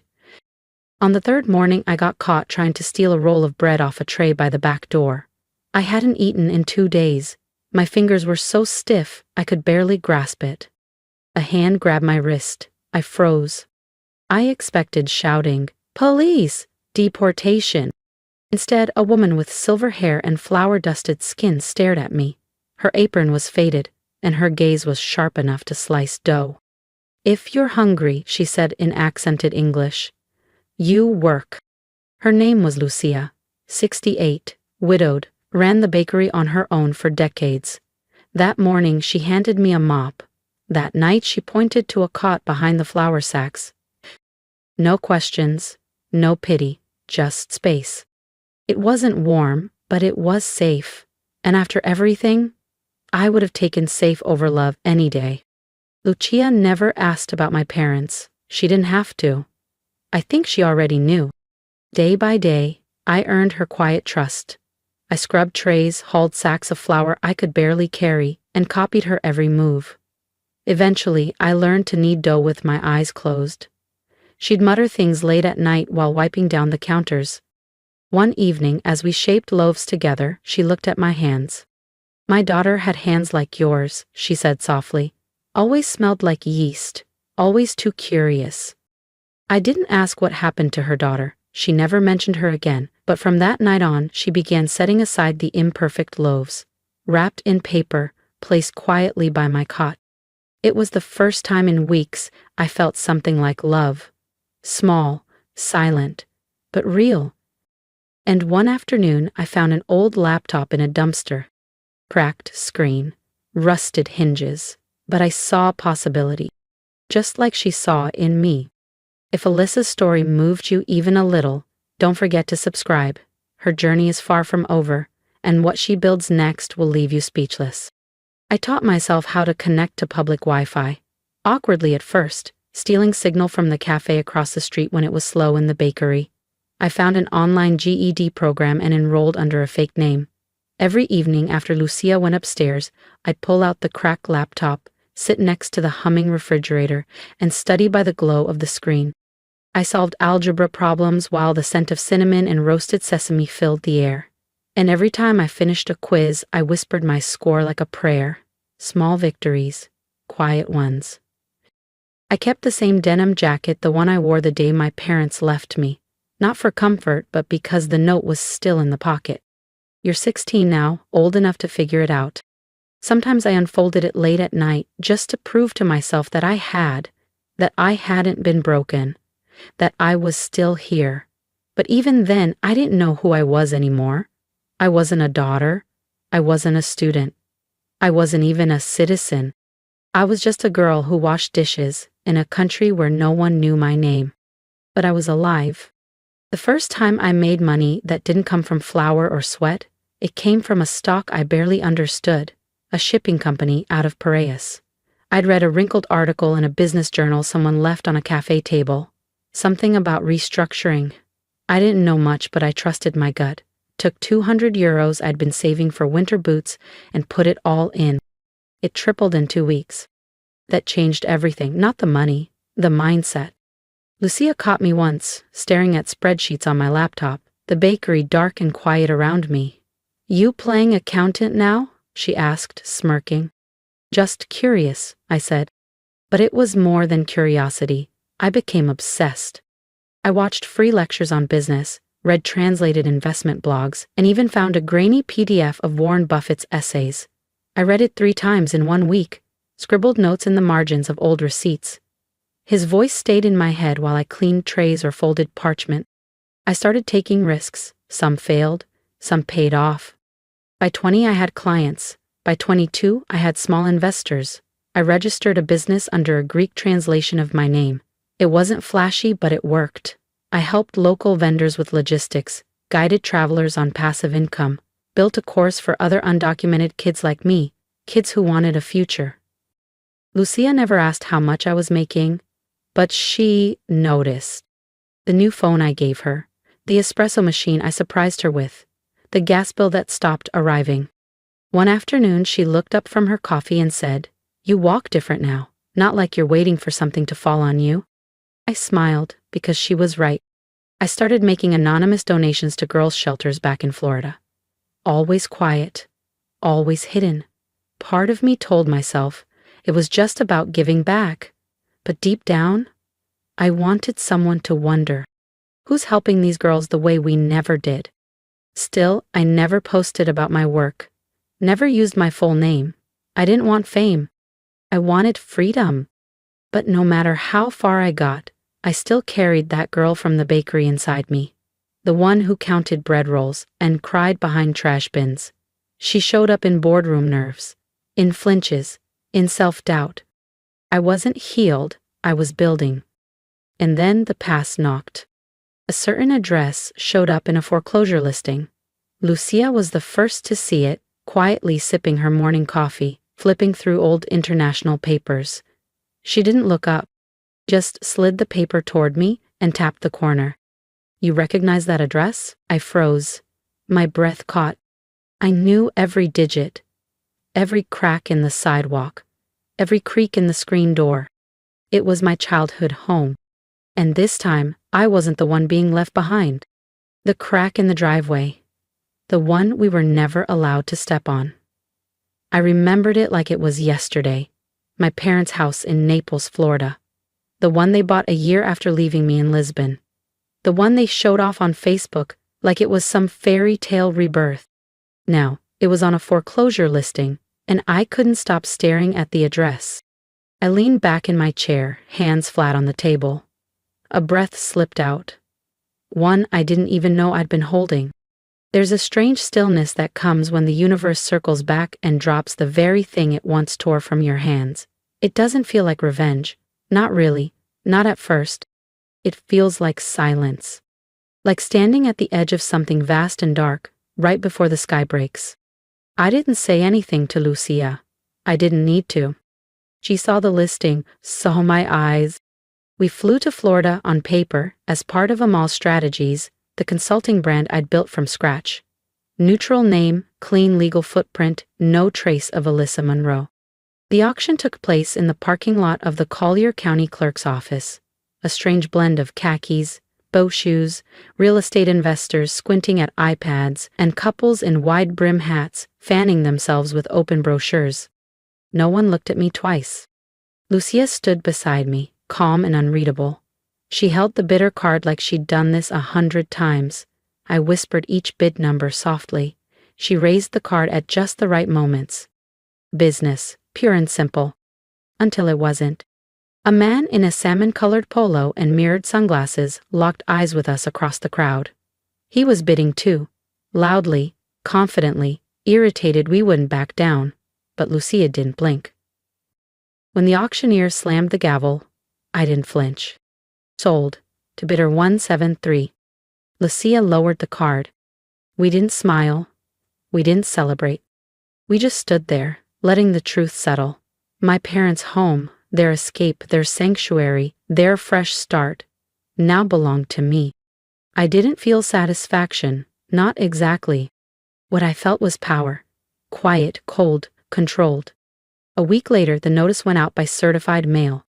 30 days. They had no idea who sent it. No clue that the daughter they abandoned at 16 had just claimed their kitchen, their backyard, their bed. And I wasn't done. They requested a meeting. Their attorney contacted Lucia, assuming she was the new property owner. Wanted to negotiate. Requested a face-to-face with the buyer. I agreed. The meeting was held at a small real estate office near town. Private, professional, just neutral enough for discomfort to flourish. I arrived early, wearing a navy pantsuit, hair slicked back, large sunglasses, clean lines, clean posture. I wasn't hiding, I was positioned. They arrived late. My mother walked in first. Dressed in beige, sunglasses oversized, projecting fragility. My father shuffled behind, gripping a leather folder like it could shield him from truth. They sat, looked at me, didn't recognize me. Not until I slowly reached up and removed the sunglasses. My mother gasped. Color drained from her cheeks like water from a cracked bowl. My father blinked, frozen. They knew. You left me, I said quietly. In a foreign country, with no money, no passport, no goodbye. My mother's fingers twitched. We thought you'd hate us less if we just disappeared, she whispered. For a moment, I saw something flicker in her eyes. Guilt, maybe, regret. But it faded just as quickly. You were impossible to live with, she added. Always dramatic, always pushing back. We were drowning, Elisa. You were dragging us down. I didn't flinch. I simply nodded. You were supposed to be the lifeboat, I said. And I was just trying to survive. Not the ones who throw people overboard, I said, voice steady. My father still hadn't looked up. Say something, I told him. Look at me and tell me it wasn't your choice. He opened his mouth, then closed it again. His fingers clutched the folder tighter like it could protect him. Your mother. I don't care what she thought. He flinched. You didn't even try to stop her, I continued. You let her erase me. When he finally spoke, his voice was sandpaper dry, crumbling, small. I didn't think you'd survive. I stood up, calm, composed. Well, I did. I reached into my bag and pulled out the paperwork. And now I own the house you live in. My mother blinked once. You're bluffing. Without a word, I slid the deed across the table, signed, stamped, official. Her hands hovered over it, trembling. Lucia stepped forward from the hallway, clipboard in hand. Her expression was unreadable. All business. We'll need the keys within 30 days, she said. You'll receive the formal move-out timeline by tomorrow. My mother stared at her, then back at me, as if waking from a bad dream.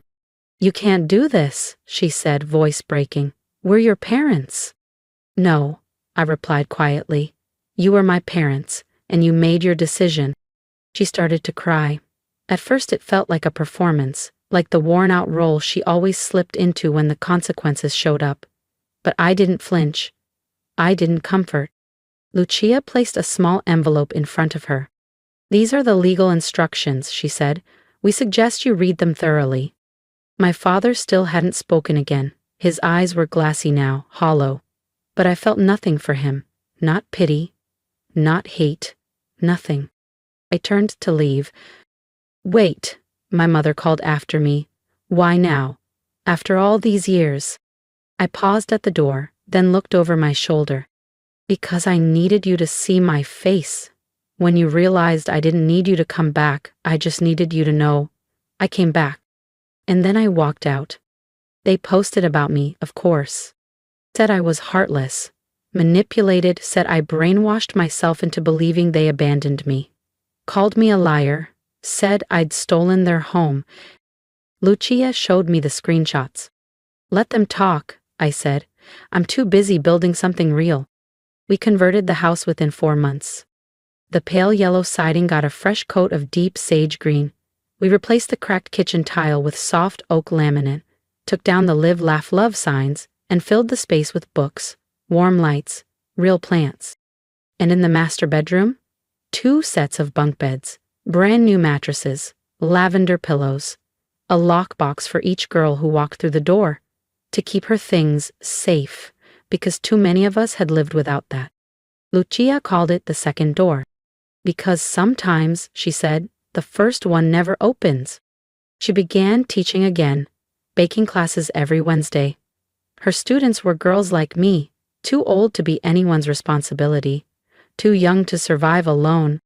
She taught them to knead dough, to trust their hands, to fail and try again.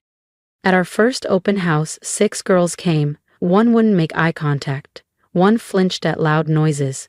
Another cried when we gave her clean socks. Lucia just smiled. Let them breathe, she said. The rest comes later. That night, I stood in the backyard that used to be theirs, and now belonged to all of us. The porch light glowed soft and warm. Someone was laughing inside. Real laughter. Unfiltered, unafraid. Lucia stepped beside me, mug of tea in hand. Still feel like you don't have a home? I looked around, at the shoes by the door, the girl brushing her hair in the mirror, the quiet peace of safety. No, I said. This isn't just a home. It's where we all begin again. If you felt something while hearing my story, anger, hope, even heartbreak, don't just scroll past. Leave a comment. Tell me what you would have done. Tell that younger version of me she was never as alone as she thought. And if you've ever been abandoned, underestimated, or told you'd never survive, listen. Your worth is not defined by the people who walked away. It's shaped by what you choose to build next. So, hit that subscribe button, share your thoughts, and remind someone in the comments that rising from ashes is not only possible, it's powerful. We rebuild. We begin again.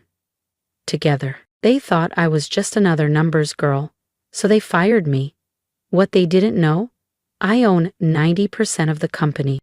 It happened in Austin, Texas, just last fall. I was 38 and had quietly spent the last 7 years building our logistics division from the ground up. Not that anyone gave me credit for it. Then barged in Blake Carver, the Golden Boy COO, Harvard MBA and walking TED Talk. No knock. No respect. Just swagger, cologne, and a folder slapped onto my desk like a mic drop. Juliet, we need to talk. I paused mid-sentence, mid-projection. Charts and trends that had been consistently outperforming expectations, but apparently none of that mattered. But Blake never bothered learning what I actually did or who I really was. Just thought I was another background figure in the office, the kind of woman he could dismiss without consequence. We're restructuring, he said. The board wants new direction. I tilted my head. You're firing me?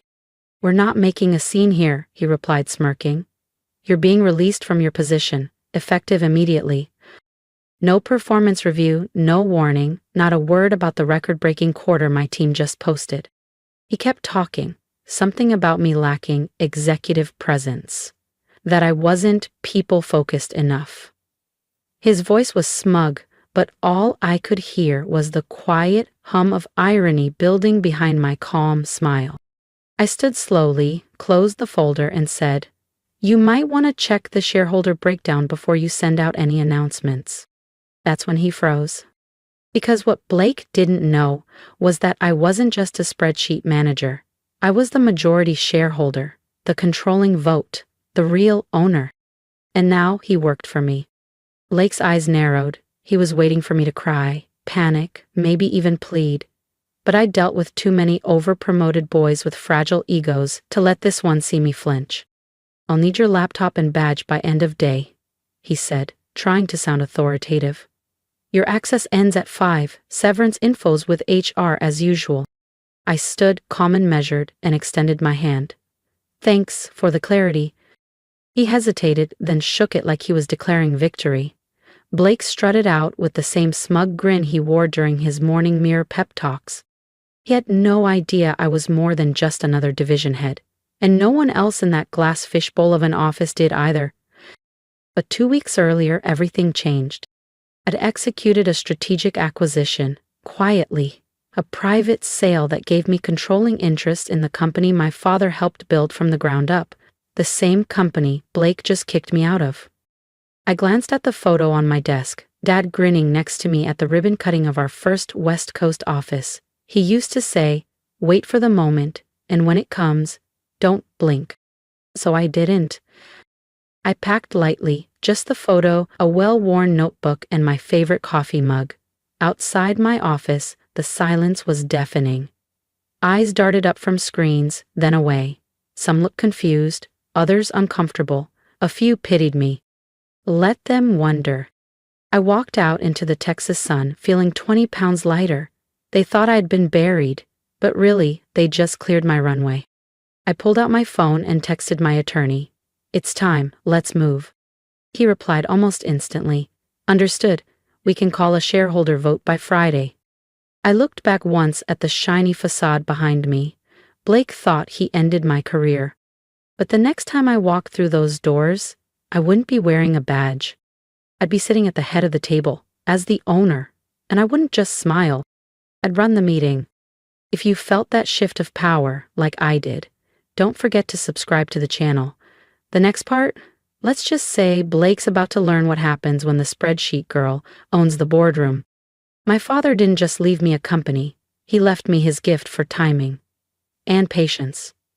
2 weeks before Blake Carver tossed me out like yesterday's quarterly report, I was sitting in an old office downtown, lined with polished mahogany, the air scented with leather, aging books, and quiet authority. Across from me sat Walter Langston, our family's attorney since I was a kid riding around the office on a tricycle.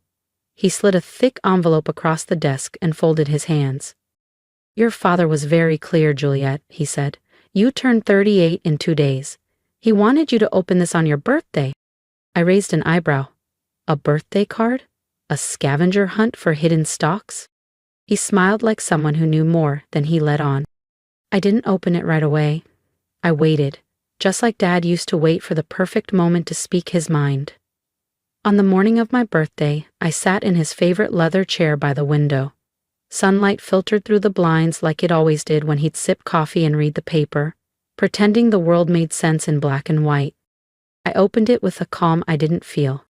The envelope held 2 things, a gold-sealed legal document and a handwritten letter in Dad's tidy, deliberate script. "Juliet, if you're reading this, it means you've turned 38.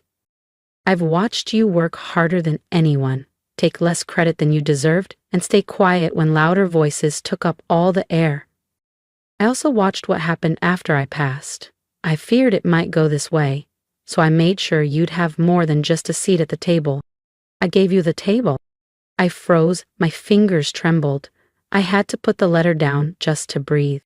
The trust document was airtight, notarized final. My father never sold his 90% controlling stake. He kept it and placed it all in my name, effective on my 38th birthday. 90%, full voting power, instant control. I read it once, then again, then a third time just to be sure. I wasn't just a shareholder. I was the company. Still in my pajamas, I called Langston. "Is this real?" I whispered. "As real as it gets," he replied without hesitation. "Your father set it up carefully. The board doesn't know. Unless you tell them, they won't." I sat in stunned silence. I had been trying to earn my place when I already held the keys. "Why now?" I asked. "Your father wanted you to experience the company first," Langston said gently, "to see if you truly wanted it, to see who revealed themselves." And they had. Blake. The board. Everyone who assumed I was just a glorified analyst.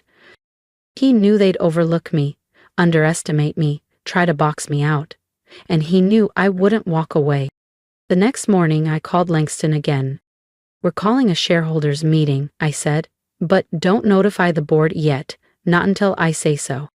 He paused. "Juliet, what exactly do you have planned?" I looked out at downtown Austin. The city kept buzzing like nothing had changed. "I plan to walk into that boardroom," I said, and show them exactly who they tried to dismiss. I ignored HR's follow-ups, skipped the exit interview, didn't return a single email. Instead, I met Langston at a quiet coffee shop tucked into a side street. The kind of place where no one asks for job titles. He sipped a cappuccino, a folder in front of him. "You're about to drop a grenade into their boardroom," he said, tapping the folder. I didn't blink. "They pulled the pin when they fired me." He nodded. Inside the folder was the official filing. Notice of a special shareholders meeting. Executive leadership review on the agenda. Blake didn't see it coming. That was the point. His whole playbook was swagger. Projection. Just enough knowledge to intimidate those who wouldn't fight back. But his confidence? It was a house of cards. And I was the breeze. The meeting was set for Tuesday. Not too soon to raise suspicion, not too late to let them build a defense. My final stop that day was Caroline Winters, the quiet keeper of my father's trust. She didn't bother with small talk. She opened her file, glanced at me, and said, "Are we ready to take it back?" I smiled. "We're not just taking it back," I said. "We're taking over." She slid the folder across the desk like she was delivering military intel. Caroline Winters, my father's most trusted advisor, looked me dead in the eye. "I've watched that man dismantle your father's legacy piece by piece, Juliet," she said, voice low and firm. "You owe him no courtesy." Inside the folder, internal audits, ownership certificates, voting records, and an employee culture report that read like a slow-motion train wreck. Staff satisfaction? Down 38%. Departmental turnover? Up 47%. HR complaints? Buried like secrets in a locked drawer. "Blake's been manipulating short-term gains to hide long-term incompetence," Caroline added, not blinking. "If it continues for 2 more years, the company collapses." I sat in silence and let the weight of it settle over me, into my bones. "I'm not going to yell," I said finally. "I won't gloat." "You won't have to," she replied with a dry smile. "Let the numbers speak." As I left her office, I passed an old portrait hanging in the hallway. My father, standing proudly outside our original headquarters, one hand resting protectively on the shoulder of a little girl in a red dress, me. He looked younger than I ever remembered, steady, almost like he knew this day would come. By Monday, the office rumor mill was in overdrive. My phone was a flood of texts. "Are you okay? What happened? Blake's acting like he got promoted or something. HR won't say a word. It's weird." I didn't answer. Not yet. Let them wonder. Let Blake bask in it. The higher he felt, the sweeter the drop. That evening, I pulled out a navy blue suit I had bought 5 years ago for a dream job that never materialized. It still fit, like it had been waiting for this. I rehearsed what I'd say, not a speech, just a few words, sharp, clean, no embellishment, just truth. Tuesday morning, I arrived 5 minutes early, alone. No entourage, just me, a folder, and the law. At the front desk, the receptionist glanced up, froze. "Juliet?" I smiled. "Good morning." Upstairs, Langston was already waiting near the elevators, calm and collected as always. "They're in there," he said. "Blake's in the middle of a strategy session. Thinks he's got it all figured out." I adjusted my jacket, took a deep breath, and nodded. Not for long. We walked together toward the frosted glass doors of the boardroom. When I opened them, the silence hit like a pin dropped into gasoline. The room had been buzzing, casual banter, chuckles, someone flipping through the printed agenda. It stopped the second I stepped in. Blake was mid-sentence, pacing like a tech bro on stage. He turned, eyes landing on me. His face twitched, confused, irritated, and then stunned. "Juliet?" His voice rose. "This meeting is for board members only." I smiled politely, walked to the head of the table, pulled out the chair, set down my folder. "Exactly," I said and took my seat. Dead silence. Blake blinked at the papers, then at me. Back to the room, searching for someone to laugh and call this a prank. No one did.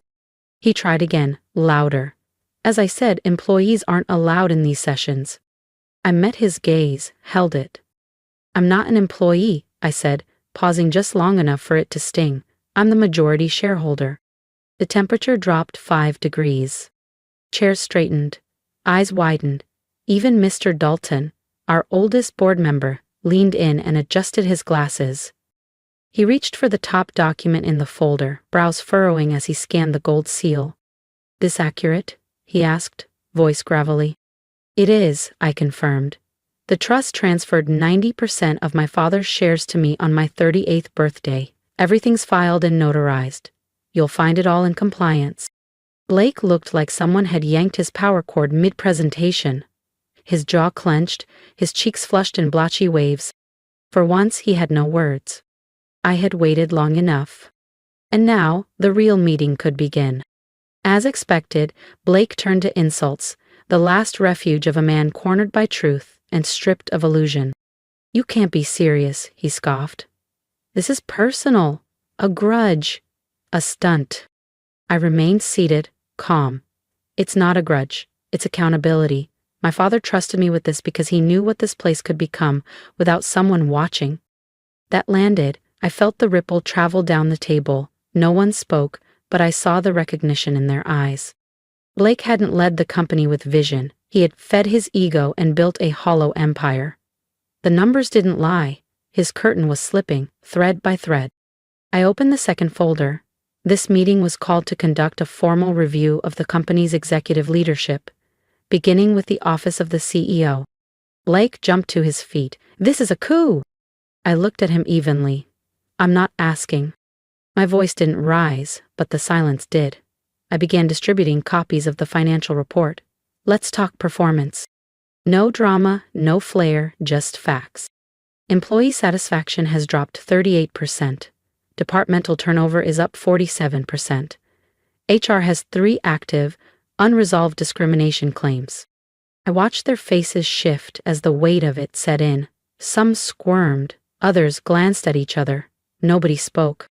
"In the same quarter our competitors reported growth," I continued. "We stayed flat. That's not market fluctuation. That's mismanagement." Then I turned to the next section. Excessive spending on executive perks. Travel reimbursements with no documentation. Bonuses approved during a hiring freeze. All under Blake's directive. Blake's face flushed. "You're twisting the numbers," he barked. "You're making them fit your narrative." I didn't blink. "I don't have to twist anything. The truth is loud enough." He looked around for backup. No one moved. "You counted on no one having the authority to challenge you," I said, letting my thought linger in the air. "That assumption ends today." I slid the final folder forward. "This is a formal motion to remove Blake Carver as CEO, effective immediately, pending final documentation." The boardroom went still, so quiet I could hear the nervous shift of a leather chair. The board secretary leaned toward me and whispered, "You don't need a second?" "No," I said. "I hold 90% of the voting power." Dalton adjusted his glasses. "With that majority, the motion carries automatically. It's official." Blake slammed his fist on the table.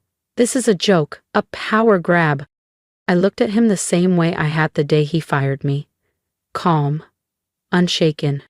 "You taught me how to handle being dismissed," I said. "Now it's your turn." He stood there, stunned, shoulders drooping under the weight of power he no longer held. No one reached out to stop him as he walked toward the door. His exit was quiet. Fine. The door clicked shut behind him. I looked back at the board. This company deserves better. So do its people. That starts today. Dalton leaned back and nodded. "Welcome back, Juliet." No applause followed. No music swelled. Just quiet acknowledgement that power had shifted. For good. The next day wasn't about revenge. It was about repair. I didn't move into the CEO office that morning. Didn't change the nameplate. Didn't strut down the hallway or bask in any glory. The company wasn't fixed by taking a bigger desk. It had to be rebuilt from the inside. The following Monday, I called an all-hands meeting. Not in some flashy hall, but in the same conference room where Blake had once handed out stale praise and inflated projections to the same 3 men. But this time the atmosphere was different. People filed in slowly. Whispers, nervous glances. Uncertainty hung in the air like static before a storm. The front rows were empty. No one wanted to assume anything. I stepped to the front with just a black notebook. No slides, no buzzwords, just me. I cleared my throat. Some of you know who I am, I said. Some of you only know the version someone else told you. Today I want to tell you for myself. And then we began. Let me start by saying this. I didn't come back to take control. I came back to rebuild trust. That made a few people actually look up. Not a nod, not a smile, just attention. This company wasn't built on titles, I said. It was built on your ideas, your late nights, your belief that what we were creating actually mattered. I scanned the room. Familiar faces, new ones too, some cautiously curious, others guarded. I used to eat lunch with the engineering team, I continued.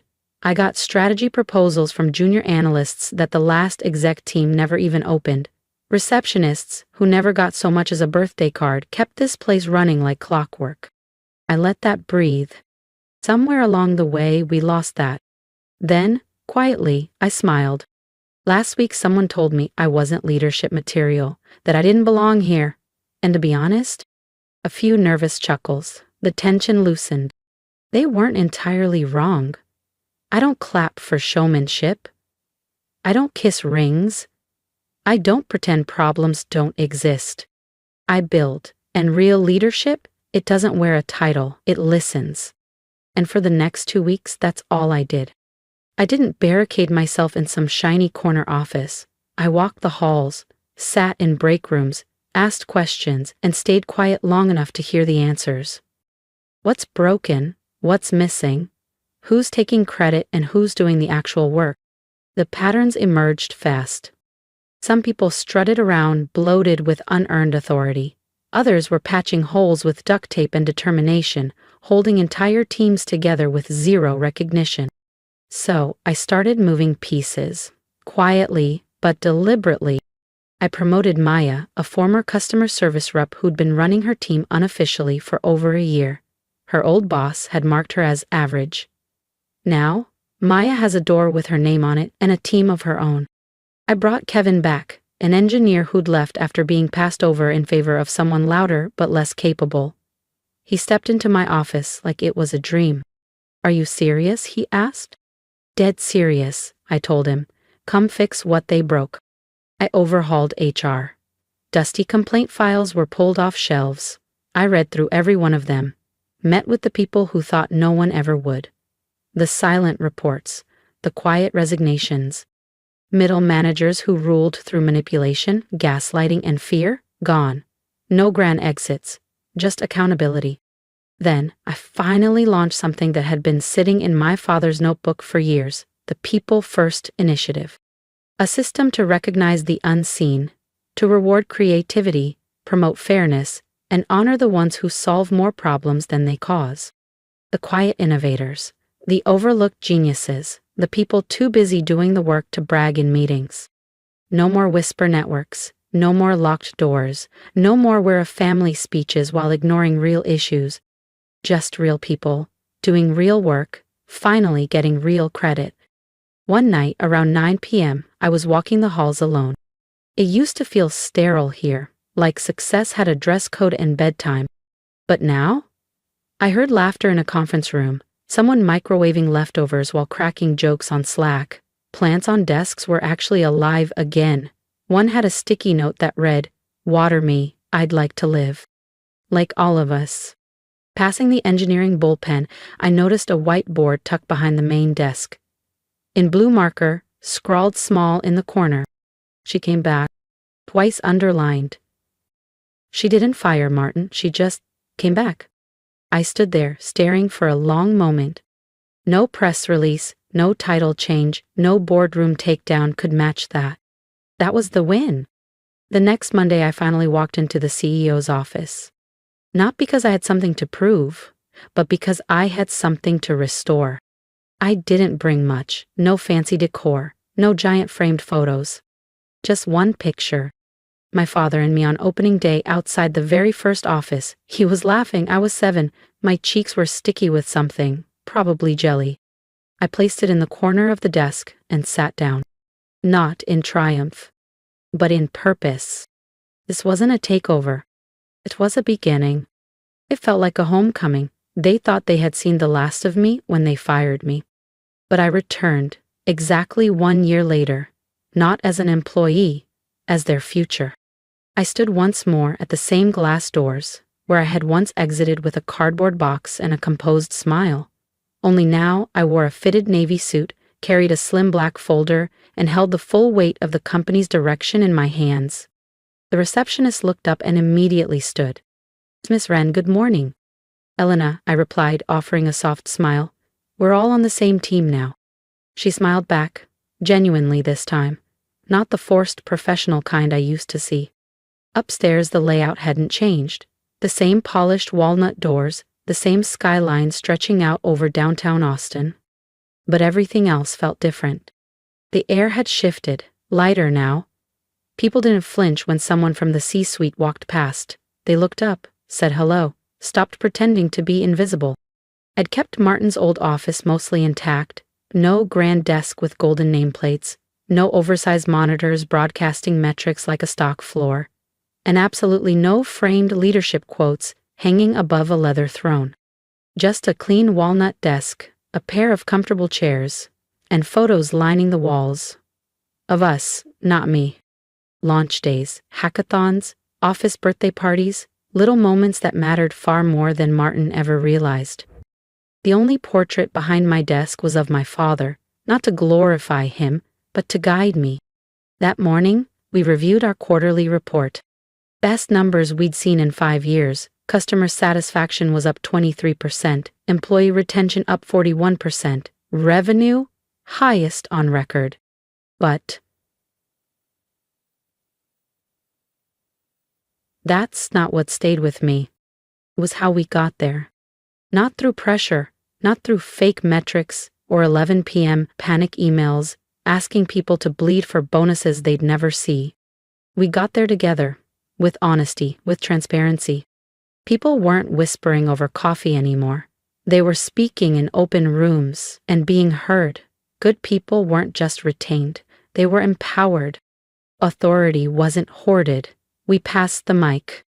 For the first time in a long time, this place felt human again. There was a knock at the door. "Come in," I called.